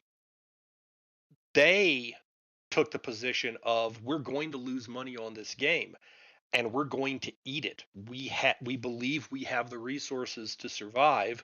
We're telling you this because we're going to accelerate other Kickstarters to try and make up for this. Right. And then there's some other companies that just straight up said, look, we're sorry, we have to charge you more. This is how much the additional shipping will be. You have the option of either paying it or we'll refund your Kickstarter. High quality dice are not that easy to make. There's actually In a bulk, really and recognize in bulk is the key thing. that's fair too. So there's actually a really great YouTube video by Smarter Every Day where he tried to make a new just clean like a grill cleaner, just a very simple like thing, but he wanted to make it 100% in the United States, and the complete absence of machining tools, like the tools that allow you to build the molds, not just the molds, not just the mold injector, but literally the tool that it would allow you to make the tool to build the thing, just doesn't exist in the United States. I mean, in a lot of cases. For many, one of the largest game companies out there that's a name probably most folks will recognize, one that I currently don't care that much for, Games Workshop. They produce Warhammer 40,000, etc. They manufacture models in the United States using molds that were shipped from overseas because the means of making the molds doesn't exist in the US. Yep. Yeah, but so the bottom line is that, if you're interested in this game, you can still get it. There were extra copies that were made. They are available at stores. Buy them at a local store, local if you can, yes. person if you can. Why? Because so if you buy it from the distributor, that's fine and good and gets you it, and does get like marked as like, oh, people are interested in this. But if you let your game store know that you want it by buying it, then they become a person who's advocating for more copies to be built, and a game store owner will have a lot more influence on whether or not something continues to be produced than an individual person buying it, right? Additional point. A game store owner saying, this product is selling well, I want to sell more of the same product to the same person, makes it more likely that the game is going to see expansion. Right. And I guess there's two different things there too, because there is expansions, which honestly, I would argue that what is on offering is a pretty, it already has 3 huge. expansions. Well, so like, even if it doesn't expand any further, like content-wise 4. Okay, great. Yeah, exactly. So like, it's already more than say Battlestar Galactica as far as the game goes. But just making sure that it remains in print. Mm-hmm. Battlestar Galactica has 3 major expansions. Sorry. Yeah, I was sitting here going, I think it was 2. Fantasy Flight Games as an organization, and they're the ones that produce Battlestar Galactica, they almost have a negative reputation for making too many expansions for games. If you've ever tried to keep up with 2nd edition Arkham Horror, the board game, you know what I'm talking about. And like I said, for a true collector, honestly, like compared to, and I've gotten models from the very first set that they put out. Hold on. Like I've got, real quick. Come on, don't fall apart too much. Okay. So I got this resin model that's the original. Now, obviously, this is the highest quality one that I have. I got the Stratios from a couple years ago, and it even just kind of fell apart, and it has magnets that are not nearly as cool, but like it's pretty detailed and good. And this was what I got like on Christmas a couple years ago, or a year ago, or whatever it was. And then I've got this Megathron from the 20th anniversary. And this one's pretty decent too. And now obviously all of these are bigger, but as far as just like getting a bunch of models of your EVE Online stuff to put on a shelf to show how cool they are, like this is great just for the models. Yeah, I had at one point in time I had the Rifter USB hub. I have that too, yeah. Mm-hmm. It's in the other room. Mine unfortunately fell victim to a cat that liked to climb shelves. Now again, thinking about the future of the game, everything you said about this is a complete game, and it has healthy expansion content is absolutely true. I think there is room for expansion in this game. I think that the room for the expansion of the game is really obvious, and it's going to tie into Vanguard. Like, if you were going to do another expansion, it would be Ground. Really? I didn't think of that. That's not your statement is correct, but that's not one of the ways that I saw this thing going.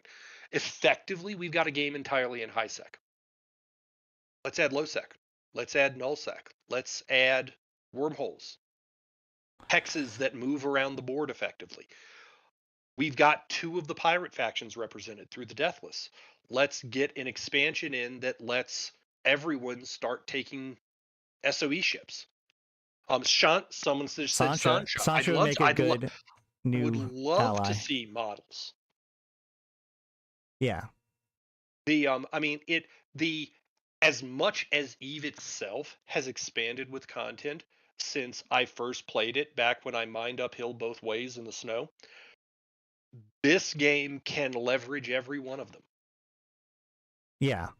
And that is one of the cool things about like CCP and the development of EVE Online properties just broadly, is that because of the nature of EVE Online, CCP, whenever they make something, they make the game, but then they think about like, okay, well, what are the alternative play styles going to do in this game in a way that like a lot of other games don't. Vanguard's a good example of this, right? Vanguard's an extraction shooter, but a large amount of design theory that CCP has put into it is actually thinking about what the non-straight up first-person shooter dudes are going to be doing in that game and make it like meaningful to be a miner or an industrialist, or because like those are valid play styles in EVE, and therefore they are valid ideas. As you mentioned, like there are literally tasks to be a Care Bear in this game. Like it fancies different play styles,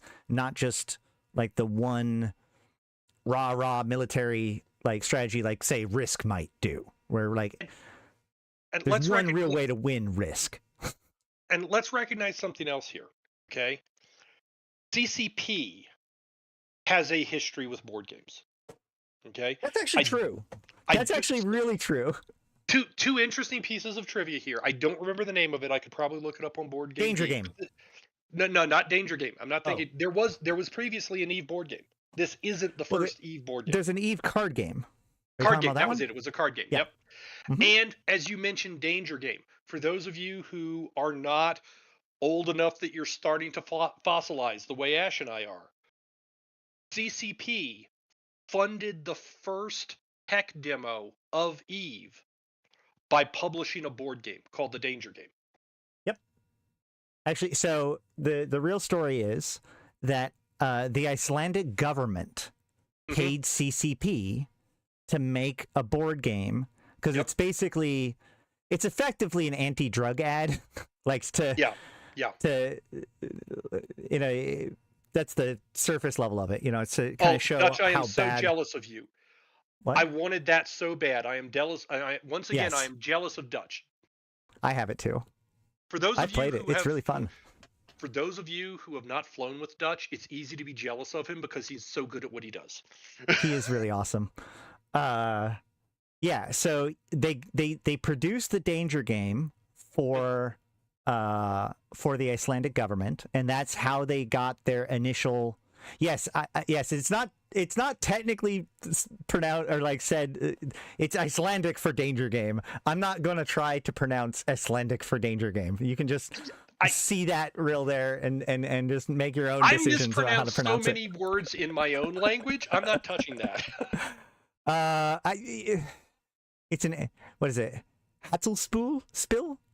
And actually, Dutch, you're correct. The guy that is now the mayor of Reykjavik, or at least was the mayor of Reykjavik at the 10th anniversary, I'm gonna have to go get this thing. Had been in the artwork of the original game as a old lady that's getting mugged. Yep. And he agreed to come back and redo that photo shoot for the second game. Yeah. Hold on. I got it. Probably. Hold on. Yeah, for the 10th anniversary of EVE Collector's Edition, they reprinted the Danger Game but they did it with all like this different CCP actors were the different characters, except for this is the mayor of Reykjavik in drag. But yeah, like all these characters, all these people are like CCP dudes, other than the mayor, of course. And this is actually, if you go and watch, there's an FanFest from this era where the mayor comes on and says hi to everybody and stuff. But you can see like, what's his name? There's also CCP guard right there too. And you know, kind of like looking at, I did research on Titan Forge Games, the company that makes this. And by the way, if you're trying to research them, there is a video game company of the same name that will really confuse Google. They have effectively 3 previous games.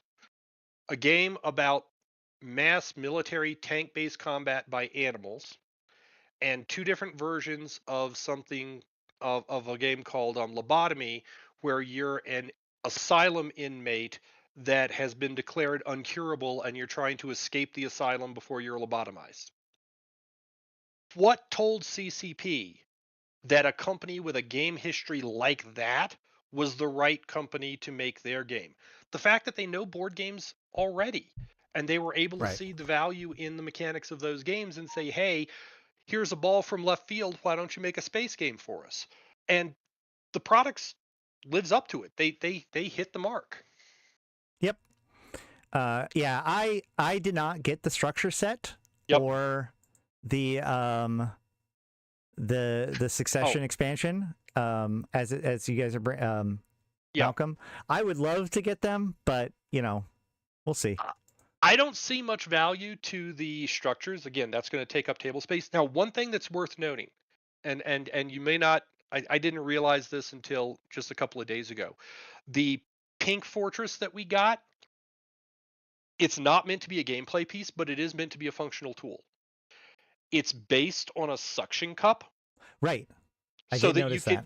So that you can use the suction cup to lift the tiles out the grid when you need to flip them over. Oh, okay. That's meant to be a tool for tile flipping. Even if you don't get that though, it does come with a suction cup doodad in the base set too. Yeah. But no, I love these just so I can have a model of a Reiter and a Athenor personally. Yeah, I mean, again, I'm a Care Bear industrialist. I actually have a warm place in my heart for a customs office. Yeah, the customs office would be good, but I want the Athenor, man. That thing looks cool. How much is that? Paint it 30, like 30 lira or lira, 30 pounds. Yeah, 30 pounds. What's up? I mean, well, if you get one, you'll have 8 of them. You need to paint at least one in convocation colors. Yes. Oh yeah. I really think I need to start painting these things. And here's what you really need to do. Okay, do a little film thing where it's floating beside a cantaloupe, and then shoot the cantaloupe to simulate our moon mining. There you go. We'll get the sound effects from the moon mining. Oversized version succession expansion. Okay, but does the succession expansion come with anything to be oversized? I don't know what it would be. That's weird. You don't want the cards bigger, or they're no longer going to fit the cubes. Yeah, I don't know. It doesn't actually say. It just shows like, hey, look, it's a bigger box. It's a much bigger box. It's like 4 times as big. I don't know, man. I have no idea why you'd want that. Again, like I said, does it add to the gameplay? Succession, yes. Succession in a big box, But I'm not gonna lie though. I'm gonna keep coming back to 40 pounds or however much this is for the large ship set. If you like these ships, this is cool. If you're an Amarr pilot and you just like the Amarr ships with no interest in the game, I think the Amarr ship set would be a good purchase. Absolutely. And to be perfectly honest with you, if Galente hadn't sold out at my FLGS when I was in there the other day, I would have bought that one box for that reason. I'm never going to play with it, but it's going to look cool on the shelf. Yeah. And it looks like they're about twice as big as the base models.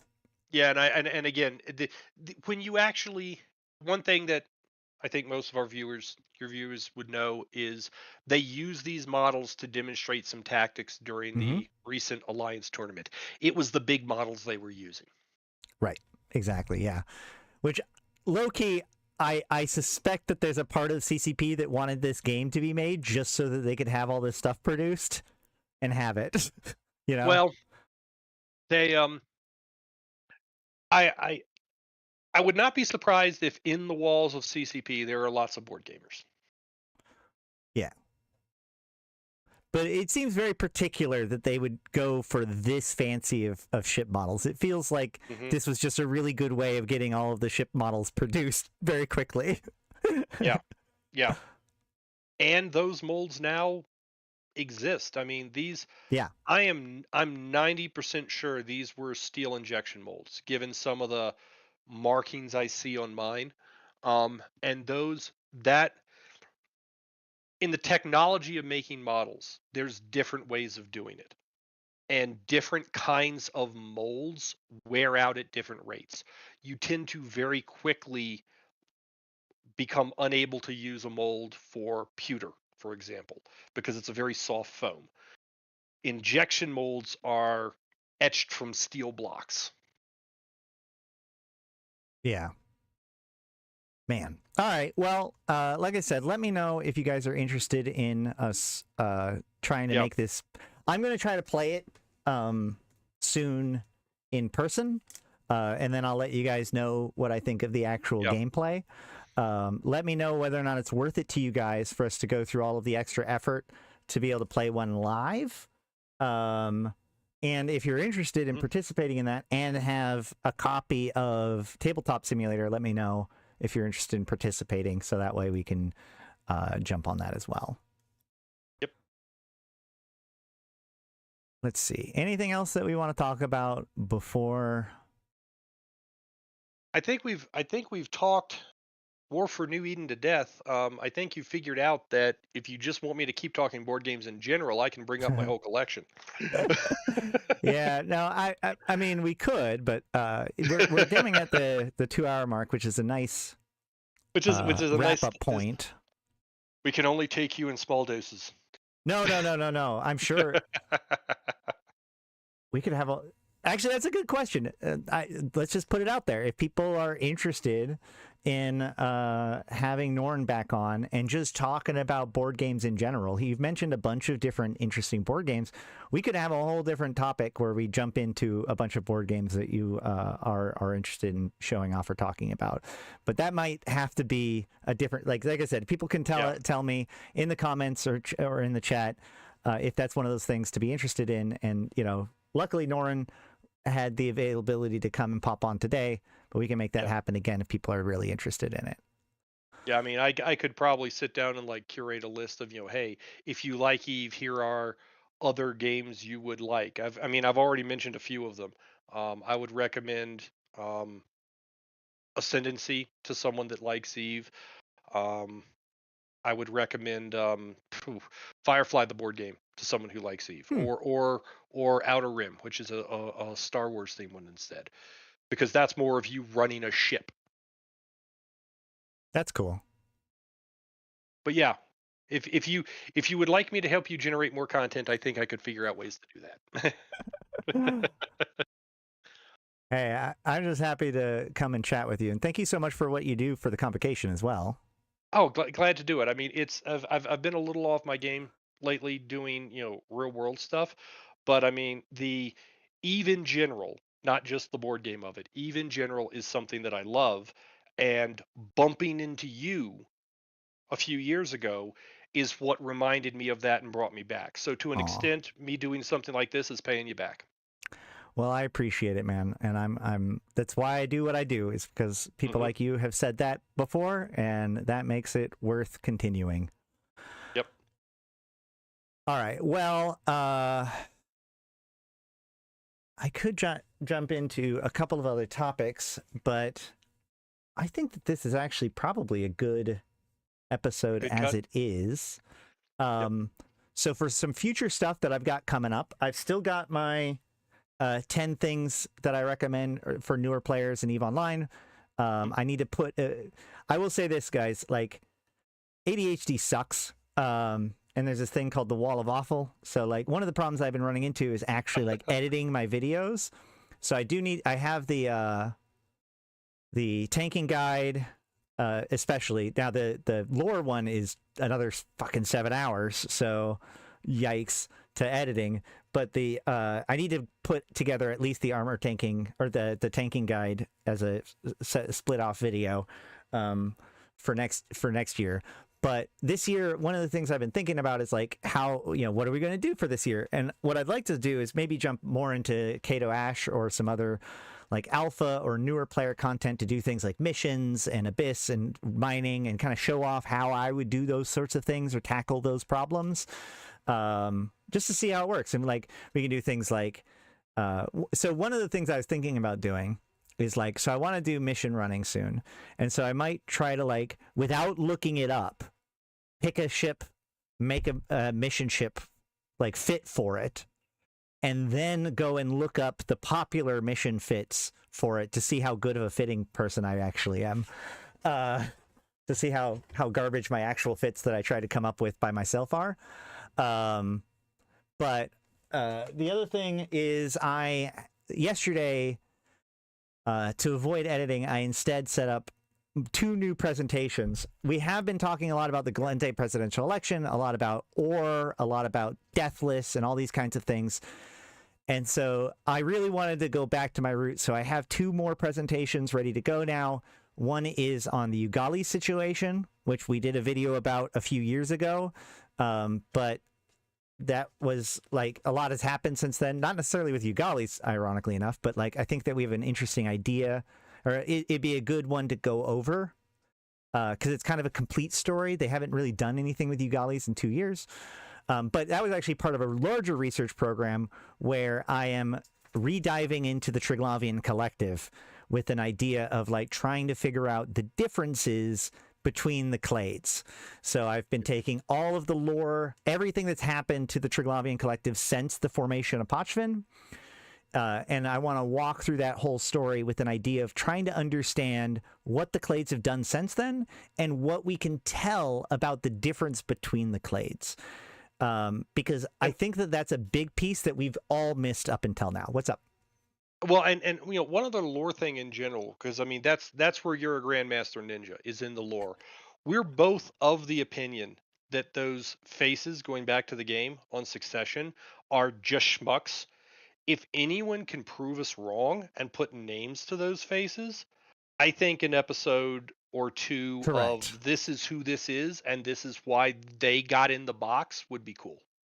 Yeah, there's quite a few characters that get shown off in the game, but so far the only one that seems to be recognizable is the Amar one, which is well, and the Deathless, but we know him. Yes.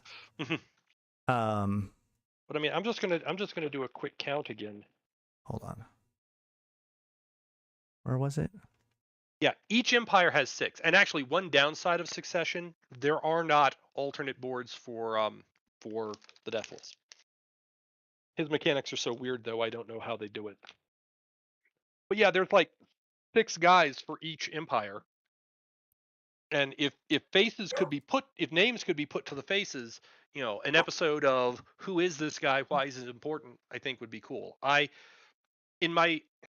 just my video game world, I have some board games with lore as well. Kingdom Death Monster for the win. The lore is something that draws me to games in general, personally, and the fact that, like I said, you're the Grandmaster Ninja of lore is half of what keeps me listening. Yeah, I know a lot of people like that stuff, so it would be cool to look into. But like I said, from my initial review of the characters, you didn't recognize any of them. Like he looks like Zerdan Sarkosh, I think, right? Hold on. We can go to the factional warfare area.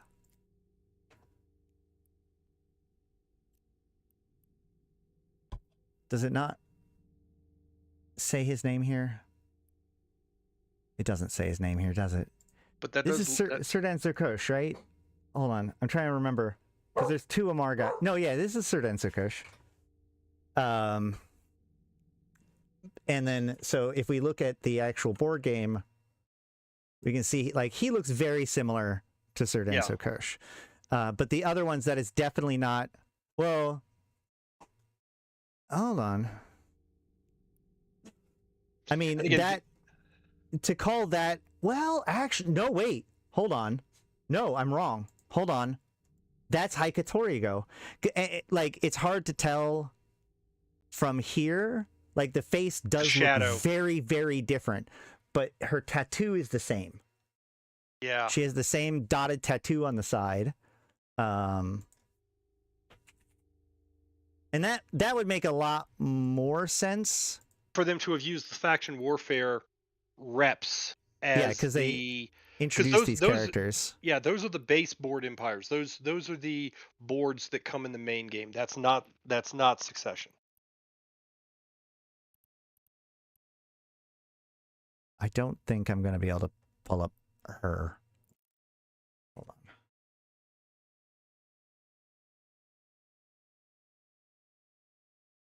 Because I don't, in the back of my mind, I don't see CCP just throwing random art at Titanforge and saying, use these faces, they're nobody.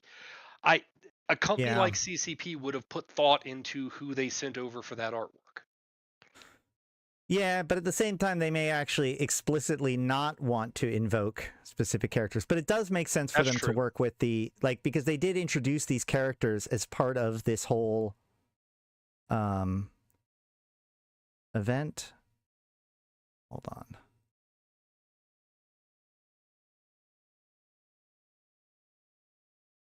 Here we go.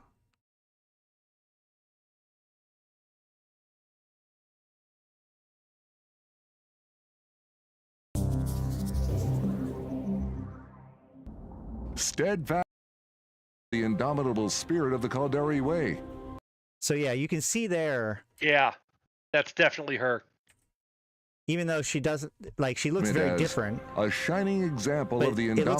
It looks like it's a trying to be her for sure. So that's interesting. But the thing is that, like, so that could be Haikatorigo. I have a doorbell. Hold on a second.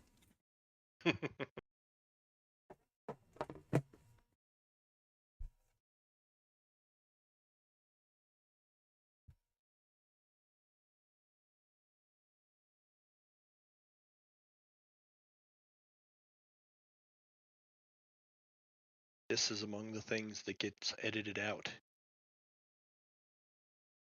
Doorbell takes too long. I might have to start singing.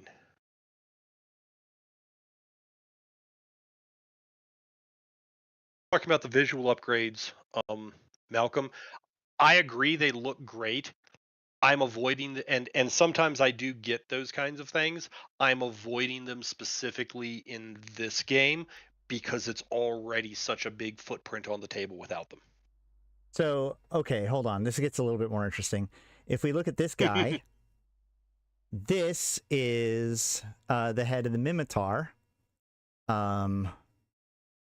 Oh God, I can find a video with him in it too. Hold on. This is why you have me around, because I know what to look up when I need to look something up. Oh yeah, I mean life lesson, something I told my son long ago. You don't need to know things. You need to know where to find things. Yeah, that's true. Hold on. Let's see. It would be it'd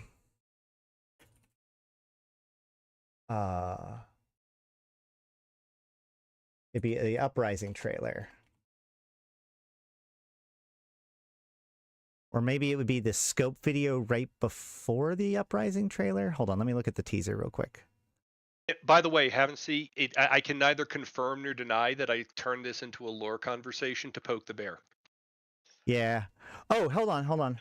First of all, here's a much better picture of Haikatorigo. So you can see that tattoo on her face. Yep. I think that's her name, right? Hold on.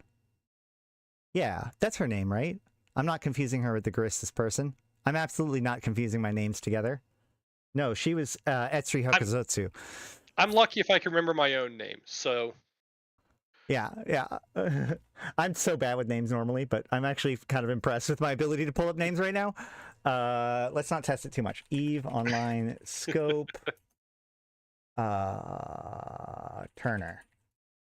Because it was around the Turner destruction that led to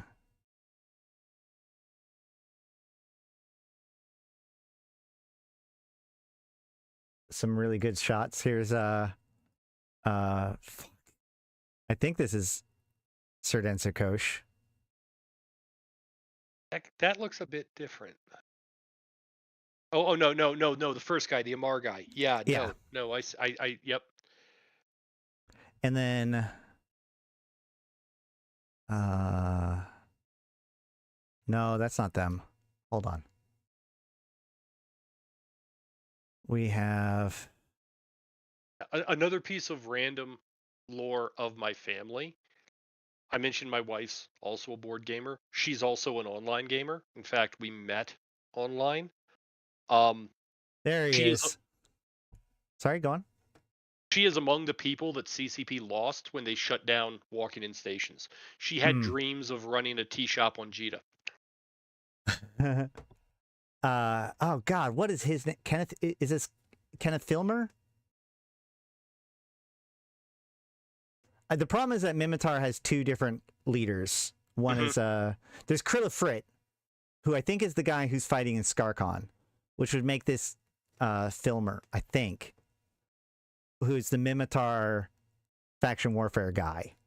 So if you compare that to him, like he has dreads, or not dreads, but like cornrows. Yeah. But the tattoo is the same. Yeah, and it feels like the complexion's different as well, though that could easily be shadow. But well, and that's the thing, is that these look like artist renditions of people. I hate to say this. I'm going to say it. Okay, this looks like it could be AI art of those people. Like I hate to say it that way, but like it does look like a different, an artistic rendition of those characters. And let's hope that came from a version human of and that. not a machine. Yeah, I mean, I don't know. There's definitely going to be accusations of it one way or another, probably, just because of the way that they look aesthetically. But the thing that stands out to me, though, the most, and the one that made me not think that this is true, is that this is Syliana Vel'ash is not a blonde, and she doesn't have that tattoo. So while we could hum and haw about the other three, that's definitely someone else. Leadership, yeah, that is not. Oops, my camera's off. So hang on. So that's not the same one. character. Yeah. That's the Galente one, correct? Let me go through real quick and see if on the succession cards she's on one of them. I mean, she's not the one on the main card, but is she one of these folks on the succession cards? I don't know anybody in the Galente that is a blonde. No, none of these are blondes. Especially with any level of command. Hold on, let me... I actually recently got back into Eve Galaxy Conquest, and actually originally, because we've been talking so much about the lore, that I wanted to be able to pull up these characters to be able to show images of them. So hold on, let me pop in real quick. Yeah, and can you flip back to the faction warfare screen? Sure. I wait for the delay to catch up with me. I'm trying to think of whether or not there's any good close-up shots of Fiona Ravelli. I don't know if there is. Yeah, and I don't think that person on the faction warfare screen is anywhere among these. Half of them are male, and all of them have different tattoos among the females. Galente seems to like tatting the ladies. Well, based on this art. The Galente are the biggest into body modifications, just broadly. Let me hold on a second. Let me look at this trailer to see whether or not there's anything in here. I don't think so. Yeah, it's definitely not Celis Agard. There's the three females in succession for Galente. Hold on, And let me look at this real quick. Yeah, nope. Go back to the cards. I back pulled to you the up big. cards. There's one. Where's the other two? I can't see the other two people. You're covering. Oh, Like, you're you're only showing the top card. Okay. There. Yeah, I don't know them even a little bit. Yeah, I mean, but and again, going back to the AI comment, maybe they gave them, they fed AI the general style of each faction and said make people. I'd be a little disappointed if that was the case. A friend of mine recently made the comment of, I want AI to do the dishes while I make art, not make art while I do the dishes. Yeah, no, that's a solid point. I just like Viola's a blonde, but she doesn't have a tattoo.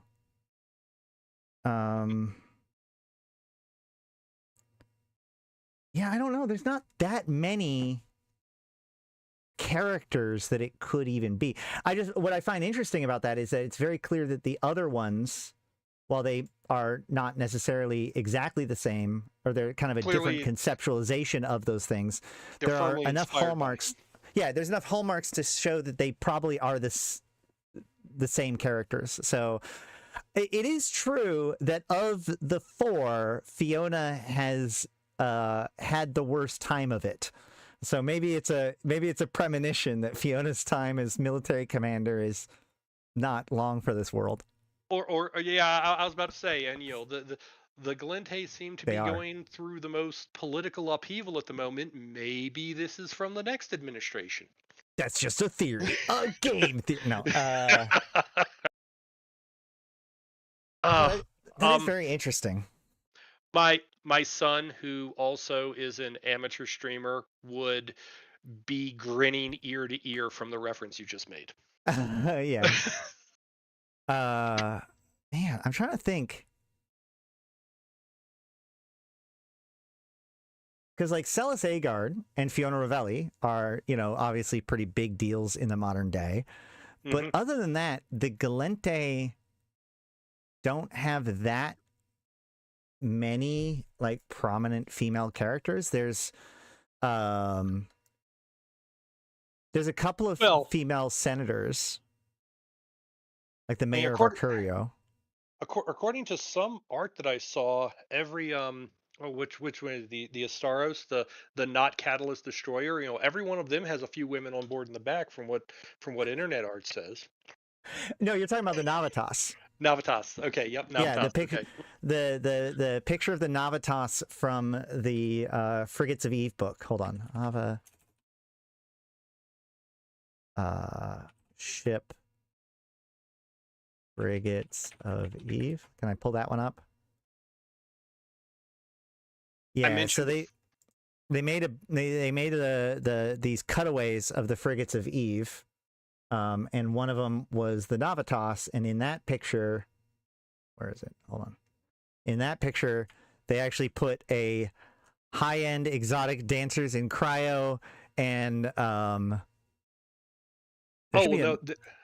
chart that says modified to be a pleasure hub, but you can see like they've got their little strippers.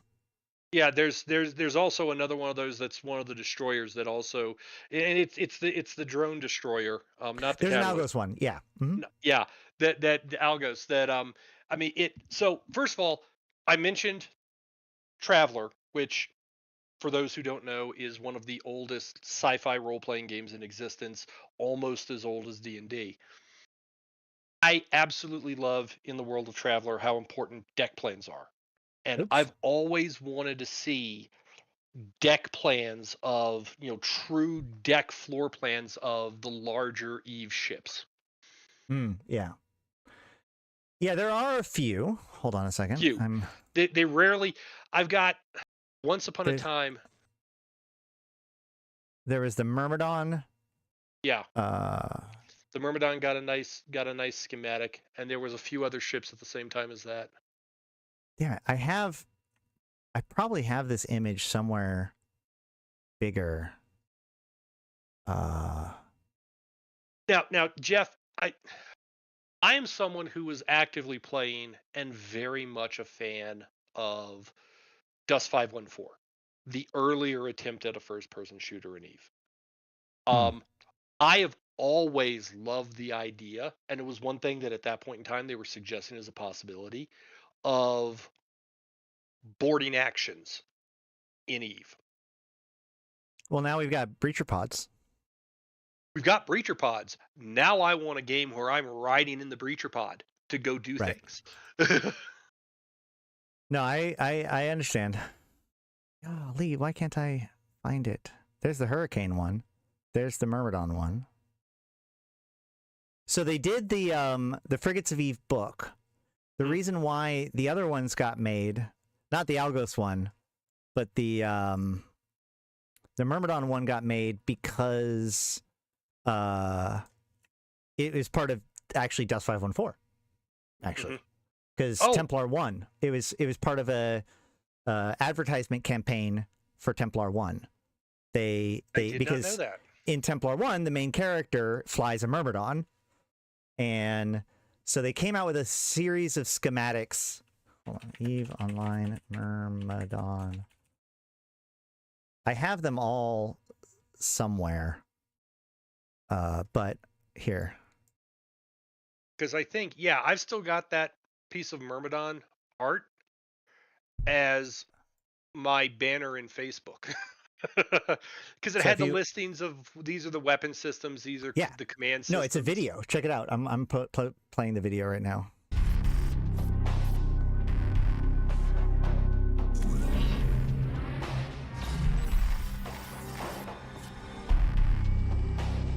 As I find out how far behind I am on the YouTube side.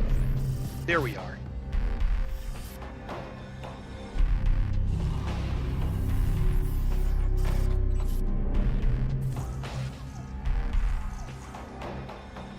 They don't die.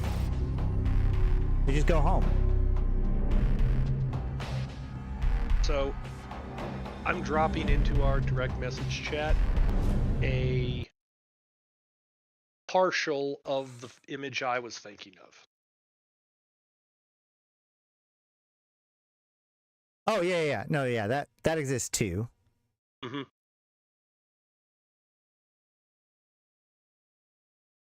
The drone bay, the entire reason why this ship exists, and why the Glintay are great. What do you mean, rogue drones? We said we're sorry.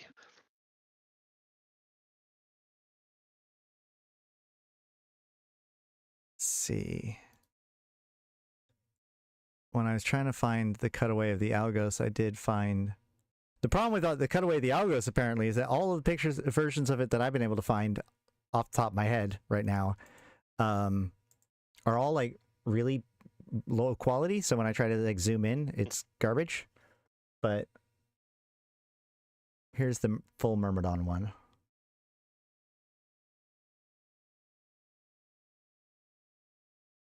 Ah, what is this? Stop.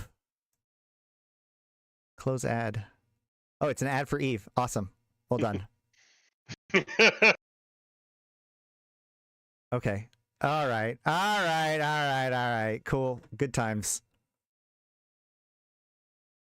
Yeah. I guess we're done with this. Yeah, peeking behind it though, that is the full image I was thinking of. Yeah. Link for the Algos. Yay!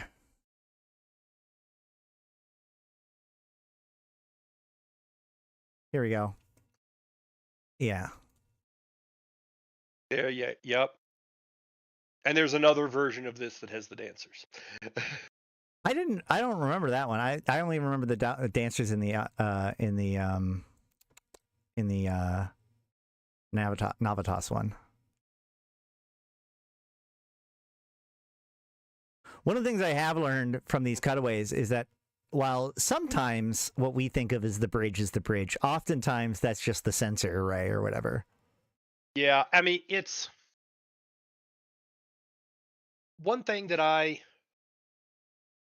another one of my hobbies, I enjoy sci-fi novels, and I'm a big fan of David Weber's Honor Harrington novels. They always stress how the bridge is in the central most protected part of the ship. There is Yeah. in the real world, the bridge is on top of the ship because looking out the window is useful. That would not be true in a spaceship. More likely than not, yeah, for sure. I mean, I really don't want to roll down the window in the hard vacuum of space. Just speaking for myself. Well, that's why, like, clear. What is it? There's that, like, material that gets used in sci-fi a lot, where it's like the clear. God, there's like the idea of like it's a type of steel or a type of Transparent thing. aluminum? Transparent aluminum. That's what it is. Yeah, where it's from like Star super Trek. fucking strong. From Star Trek, Well, yeah. I don't think it's just in Star Trek either. That's a very classic sci-fi trope. So, little bit of a joke that I picked up on when I actually had the opportunity to work for some naval architects, or with some naval architects. I'm a software solution architect in my day job, and one of my past clients was a shipbuilder that worked on military vessels. And one of their running jokes was, they'd get a spec from the military of what the ship needs to do, and they'd say, we can absolutely build that. It needs to be entirely made out of unobtainium. When you obtain some, let me know.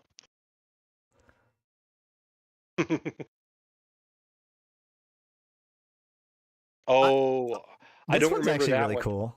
I don't remember like a that one. comparison to like known ships, right? Because it's the. Oh, yeah, well, the other one does too. The Myrmidon one does too. All right. All right. You're super cool. Open image in your tab. You're super cool, but your frame sucks. There we go. Golly. All right. Oh. ISC goes boom to A-Wing. Transparent steel from Star Wars Legends. There we go. Okay. Yeah. Is that what I'm thinking about? I know that like there is like a physics thing where like there's supposed to be this transparent version of metal that is actually very, very strong. I thought it was, either way, whatever. I know in what was it? Again, going back to the Honor Harrington novels, one of the ways that she becomes wealthy is applying materials technology to construction domes on the planet Grayson, which Grayson is a planet that has such a high heavy metal content, it's like living in a toxic waste dump. And and they were technologically behind her planet, and one of her employees came to her with the idea of using the same steel or the same materials that were being used in starships to build farm domes on the planet. Yeah, okay. All right. I need to get out of this wormhole real quick while we're chatting. I realize. Well, okay, for a second there I'm like, okay, is the chat the wormhole? No, wait, he's actually in a wormhole. Because I was there for the bivouac picture. Right. They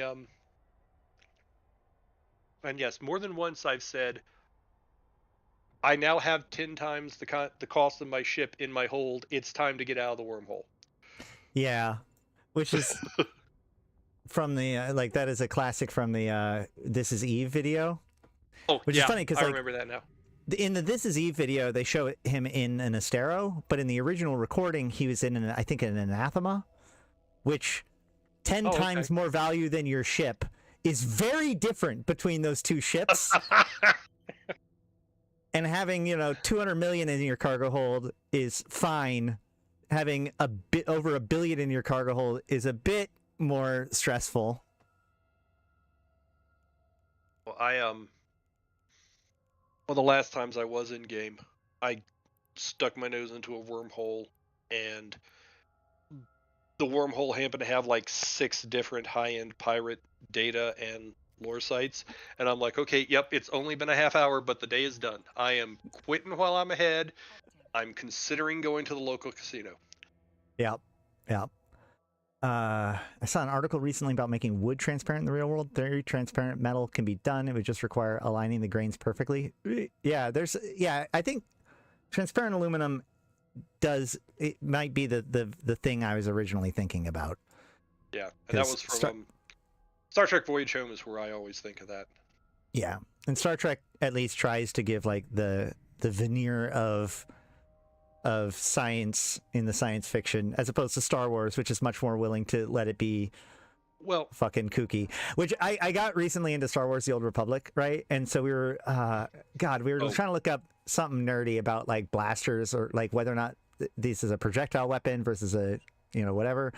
And I was trying to look up like the science of it, and it's like, oh, in the Star Wars universe they have physical light, like they have the capacity to make light be physical, and that's just part of their universe. And so like if you accept that that's a thing, then so much of their stuff makes sense, like all their force fields, all their whatever, which is funny. Lightsabers. Well, no, because lightsabers are different, kind of, because so I used to be really active on Stack Overflow and like their derivatives. So there's like stack exchange, the different stack exchanges, and one of them's the sci-fi fantasy stack exchange. So I got really down the rabbit hole when it came to like the mechanics of Star Wars to answer questions with that. So like lightsabers are a little bit different because they actually explain that there's effectively a magnetic force field that constructs the tube, and then it injects it with plasma. And so that's why lightsabers, when they hit each other, stop, because it's actually the force magnetic fields that surround the plasmas interacting with each other, not the plasma itself. That's why the plasma, if anything, they can pass through that magnetic field, like say a door, will just get blasted by the plasma. And Jeff is commenting that there's solid or hard light is in other places. And I was just thinking about that. I know it was in Overwatch because one of the original characters was a hard light sculptor, Symmetra. Yep. Yeah, and I'm not saying that it isn't in other sci-fi. My point is that when you're trying to evaluate the real life science of it, as soon as you figure out, like EVE Online, right? EVE Online is a game or is a universe in which gravitons exist. Gravitons are theoretical in the real world, but gravitons exist in the EVE Online universe, and they have the capacity to control them, at least to a certain extent. And that makes a lot of their technology just work. You have to assume that gravitons do exist as a physical property of the universe and what they can do. In the same way that, like, in Star Wars, it's like, okay, well, there's physical light. Well, then, okay, great. I no longer have to figure out how they do force fields because there's physical light. That's just the answer. Yeah, I really like sitting down and looking at what the different piece of the fictional piece of science is to make a sci-fi world work. Like in the Honor Harrington novels, there's really two of them, but one of the big ones is that humanity's reached a point that it can manipulate gravity the way that we currently manipulate electricity. They still don't fully understand it, but they've learned how to manipulate it. Right, and that's kind of the point in EVE too, and I actually have a whole thing about how gravity is a big thing and how the Triglavians manipulating gravity is a big thing, but it's like how all the Stargates work is a graviton flow. But yeah, I'm pretty sure blasters are plasma bolts. Yes, however, this is what got me into it. When you go and look up blasters in because I was trying to prove that blasters shoot like a physical object. Then if you look it up on the Wikipedia, then it talks about how the earlier generation of the blaster bolt was a light projector, basically. The hard light projector. I can't remember exactly what they call it, but yeah. Well, it is throwing something physical. It just didn't start physical. Right, but it's not like a slag of metal or something like that, like a bolter from like Warhammer or something like that. It is just a plasma bolt, or like EVE, where it's like a plasma bolt contained in an electromagnetic field. And one thing I like with EVE's weapon science is the the railguns versus blasters using the same ammunition, and they're simply each using the same ammunition in a different way. Right. Yeah, that's true. Because the blaster attempts to, the railgun attempts to keep it contained all the way to its destination point, whereas the blaster basically just ejects antimatter or whatever else at the people. I thought I'd read it once as the blaster uses the fuel to just project energy, where the casing, it's like the casing is feeding the energy, where with the railgun the energy is projecting the casing. So they kind of invert each other. Right. So But you're the here we expert, have not me. particle blasters operate on a similar principle to the railgun, except for they fire a magnetically concentrated ball of subatomic particles. No other turret class can match the sheer destructive power of blasters, but due to the rapid dispersion of the containment field, it also disappears when I dock. It also has the worst range of all turrets. You have no idea how many times I've been in the middle of planet management and I dock and Yeah. Whereas the railgun says much the same way as a Big Brother, except for it's considerably faster.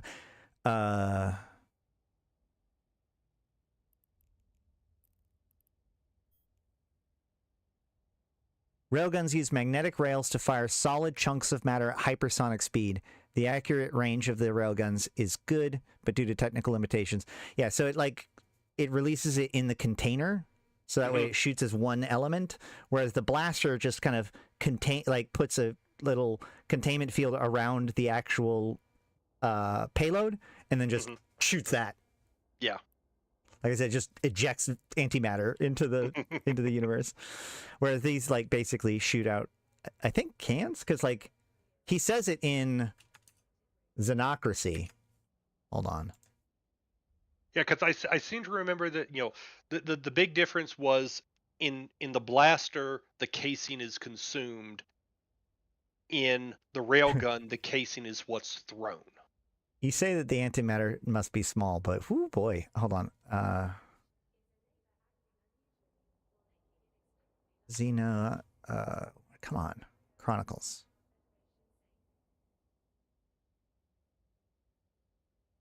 I guess I just have to type out the whole thing. All right. And this is why my inability to spell makes me not a lore master. I have to get over it. Anyway, he goes,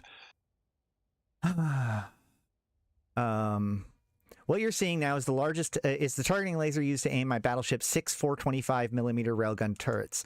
At this altitude, the gravity of your planet will augment the standard launch velocity of each solid projectile to speed well beyond operational specifications, enough to obliterate everything within a half kilometer of the impact site. Anything between that location and 2 kilometers from ground zero will suffer a worse fate, as the antimatter suspended in each shell escapes its containment field and expands in a random dispersion pattern, colliding with the ambient normal matter on the ground. Buildings, trees, children, everything. Whatever these particles touch will experience matter dissociation on an atomic level, as piece by piece they are reduced to unidentified residual particles. With a single thought, I can reduce your entire city into a smoldering crater. The boiling wind rushing in to replace the void left behind will be laced with the dust particles that were once the bodies of everyone you know and love. Neat. We're monsters. I was gonna say, and this is your hint to possibly listen to what I am saying. Yeah. So that's how railguns work. All right, guys. I think I'm going to wrap things up at this point. We've been kind of humming and hawing, and gave him an extra half an hour or so of content. So yeah, and my puppy was barking and wants to go out and stuff. So, well, you got to have priorities. Yeah, absolutely. So make sure to like the stream and consider becoming a sponsor, so that way I can get my puppy good puppy food and treats and everything. If you are interested, please go ahead and check out the Convocation of Empyreans. We are recruiting and here to maximize player engagement with EVE Online. So if you want to do stuff in EVE Online, come check us out and see if we can help you out with getting it done. And then also just come on and hang out in the Discord. You don't even have to join the Convocation. You can just hang out with us and ask questions and say hi and whatever. And of course, if you want to see my live videos and whatever, we have the media channel where I post the YouTube videos there, and you can flag yourself as interested in them, so that way you get pinged every time that we post stuff there. And if you are returning to EVE, or just for whatever reason have not used the buddy code yet to get 1,000,000 free skill points, you can use the link down below or in chat now to get 1,000,000 free skill points for your character, and that helps out those who help out the stream, including Norin. Norin is one of the people on the cool list of cool people, so go use that link, and there's a chance that Norin will get goodies for it. So, and I thank you all for that. And I thank you, Norin, for everything you do for the convocation, and of course, coming so well prepared to discuss this stuff today. Glad to do it. I mean, you know, it's not hard to be prepared to be a nerd about stuff that you love. Yeah. It was one of those things that was like, I knew that getting the pictures and the unboxing was going to be the big part, because once the two of us got on stream, I was very sure that we would have plenty of stuff to talk about. And in fact, I'm very sure as soon as we go off stream, we're going to be like, damn it, we forgot to talk about X. But I think we covered most stuff. I wrote a list. That's why I was excited that you were prepared. That's why I was excited you were prepared. And let me also say, I mean, I know you and I are excited about it. I hope we can get enough people to properly do it. I think that especially with some of the folks that we often have hanging out on moon mining, getting together and streaming us actually playing this thing and going, how the heck does combat work? What does that die means? That will be both fun and extremely good comedy for those watching from the outside. So also, guys, before we wrap things up, I do want to point out that it is not the final week yet of the event, okay? So the final week of the event starts on the 5th. And just a reminder to everybody, that's going to be an extension of the track, and we do not know what the reward for the extension of the track is. So if you want to get, now's a good time to get caught up if you haven't been caught up yet, but we have a couple more days before the final result. But because we've gotten far enough along, I have finally started producing my skin for the Endurance, and we're just going to say accidentally produced 2. So tomorrow, or whenever I stream next, probably tomorrow, but remember, just get in the Discord for whatever, I will have that starter pack code and at least one of these Endurance skins, festival skins, ready to do giveaways for. So it'll be exciting, and we'll probably talk about lore and getting started in EVE Online and how to play and all that sort of stuff. So yeah, that's about it. Go ahead and hit me up on Discord if you have any questions, comments, concerns, or want to help become an editor or anything like that, or just join the convocation. Let me know if this has been interesting for you, or if you want Norin to come back and talk about other stuff, etc., etc. But all that said, I've been Arydanika. I've been playing these games since 2010, talking about it since 2012, and I'm here to put even into context for you, my fellow Empyreans. Thank you guys so much for coming and checking things out. Thank you so much to Norin for putting this all together and contributing and showing off your camera and everything. Very, very much appreciated. And of course, extra special thanks to my top supporters: 745 MPSI, Arydanika the Queen, Bad Boy Smooth, Eboleet, Erladis, Elange, Flash Gordon, May, Malak, Starfire, Malin, Mercuton, Mayak, Neelam, LM1, Sheesh, Susuro, Thrans, and Rid. Thank you all so much. I've been Arydanika, the voice of New Eden, and this has been Norin. Go ahead and say one last goodbye or whatever you want to say. Yeah, as one of those Empyreans, thank you for what you do as well. It's been a real pleasure. I appreciate it. All right. On behalf of all that, I've been Arydanika, the voice of New Eden. Until next time, I'll see you in space.